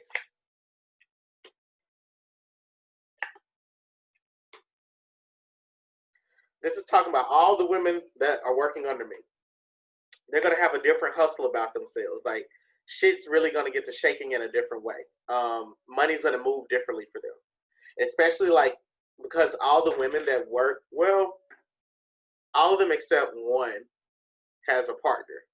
But because all the women that work under me are partnered, I'm saying that they're going to see they're going to see a different hustle out of their partners. They're going to see money. Money is going to be easier for them to manifest and maintain and hold on to money. That's what I'm getting. Well, I'm here for that. Go ahead, like the damn. Come on. It's I need already you to lit. put another one after that. Yes, baby. It's I already like lit. that. Okay, it's already lit. Okay, so these are going to be some of the results since I've lit the candle. Okay, so that's candle magic. All right, guys, that's candle magic. I blew through it. Our first candle magic class took like 2 hours to do. This one took longer, but the first candle magic class, we didn't have speeches and shit. You know, we didn't have an exercise. I want to say, you guys, your candle, and I know who Gonzo has taught this, but your candle is a conduit for magic, okay? Your candle alone can represent the 4 elements, okay? So if you just don't have the 4 elements, can you turn that down? Thank you. If you just don't have the 4 elements and we're working with what we have, the candle alone can be the element. So we know that that the candle is a solid, right? If we light a flame to it, that is the fire. The fire will then melt the solid, which will turn into liquid, which represents what? Water. Okay. The flame, the smoke, that's the air. And so we want to power or feed our candle every day. So we want to feed it with invisible energy. What is invisible energy? Invisible energy is prayers and meditation. Okay. We want to feed that every day. Okay. You need to know that your herbs, your roots are a conduit of magic. That is the earth element. If you are using crystals in your rituals, that is also part of the earth element. Okay. Oils, and we don't want to use a whole lot, but that is part of the water element. These are all conduits of energy. Okay. I know in hoodoo that we use what we got, but also let's use our common sense. Let's use herbs that correspond with the magic that we are working with. Okay. Because we don't want to use, mandrake root for, prosperity if that's not what it's used for, and it can actually take away your powers. Come on, Sabrina. But keep things that in mind. The thing is, we are giving you guys structure. Okay, we're doing a theory of candle magic so that you can incorporate your own twist to it, but stick to the structure and you will be okay. Remember that intentions are everything. Okay, I feel like if I go out there and go get some grass and tell it to bring me some money, it's gonna do it. Okay, because I'm that bad bitch. Period. Okay, some people say Ashe and Amen. Some people may say, and it will be done, period. But it's the intentions of it, okay? TD Jakes can get up there and say, period, and you know it's going to be done, right? So when you're doing magic, period, whether it be baths, whether it be candle whatever. Your intentions are everything, and the conviction in your voice means everything. You have to convince yourself and convince that work that it's going to work. You know the science behind the work. You know why it is going to work. So know that it will work. Okay, that's all I got to say.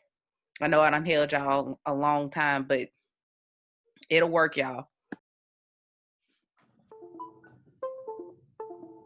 I can't hear you. Oh, so I was saying, and we have been in class for 4 hours.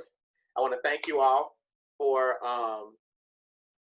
engaging this class. I want to thank you all for staying this long. I want to thank everyone who participated and gave to it. I know this is you all's first spell. Again, this is something I threw together a few days ago, and this is why. So Peach is starting her mentorship. She's already got 14 people. Yep. Actually 16 who gone, but we'll talk about that. She got 16 now. But okay, so she started her mentorship next week, and Oshun from K and I just accepted new students. So one thing that her students did was they did a candle magic ritual, and I was like, well, I can't have them waiting a damn long again. I was like, you know what? We're gonna start doing a lot more magic in the class. I've been very theoretical, and I want us to be more hands-on, more practical. So we're gonna have more workshops. I know that this one was long, but I hope you all really enjoyed it.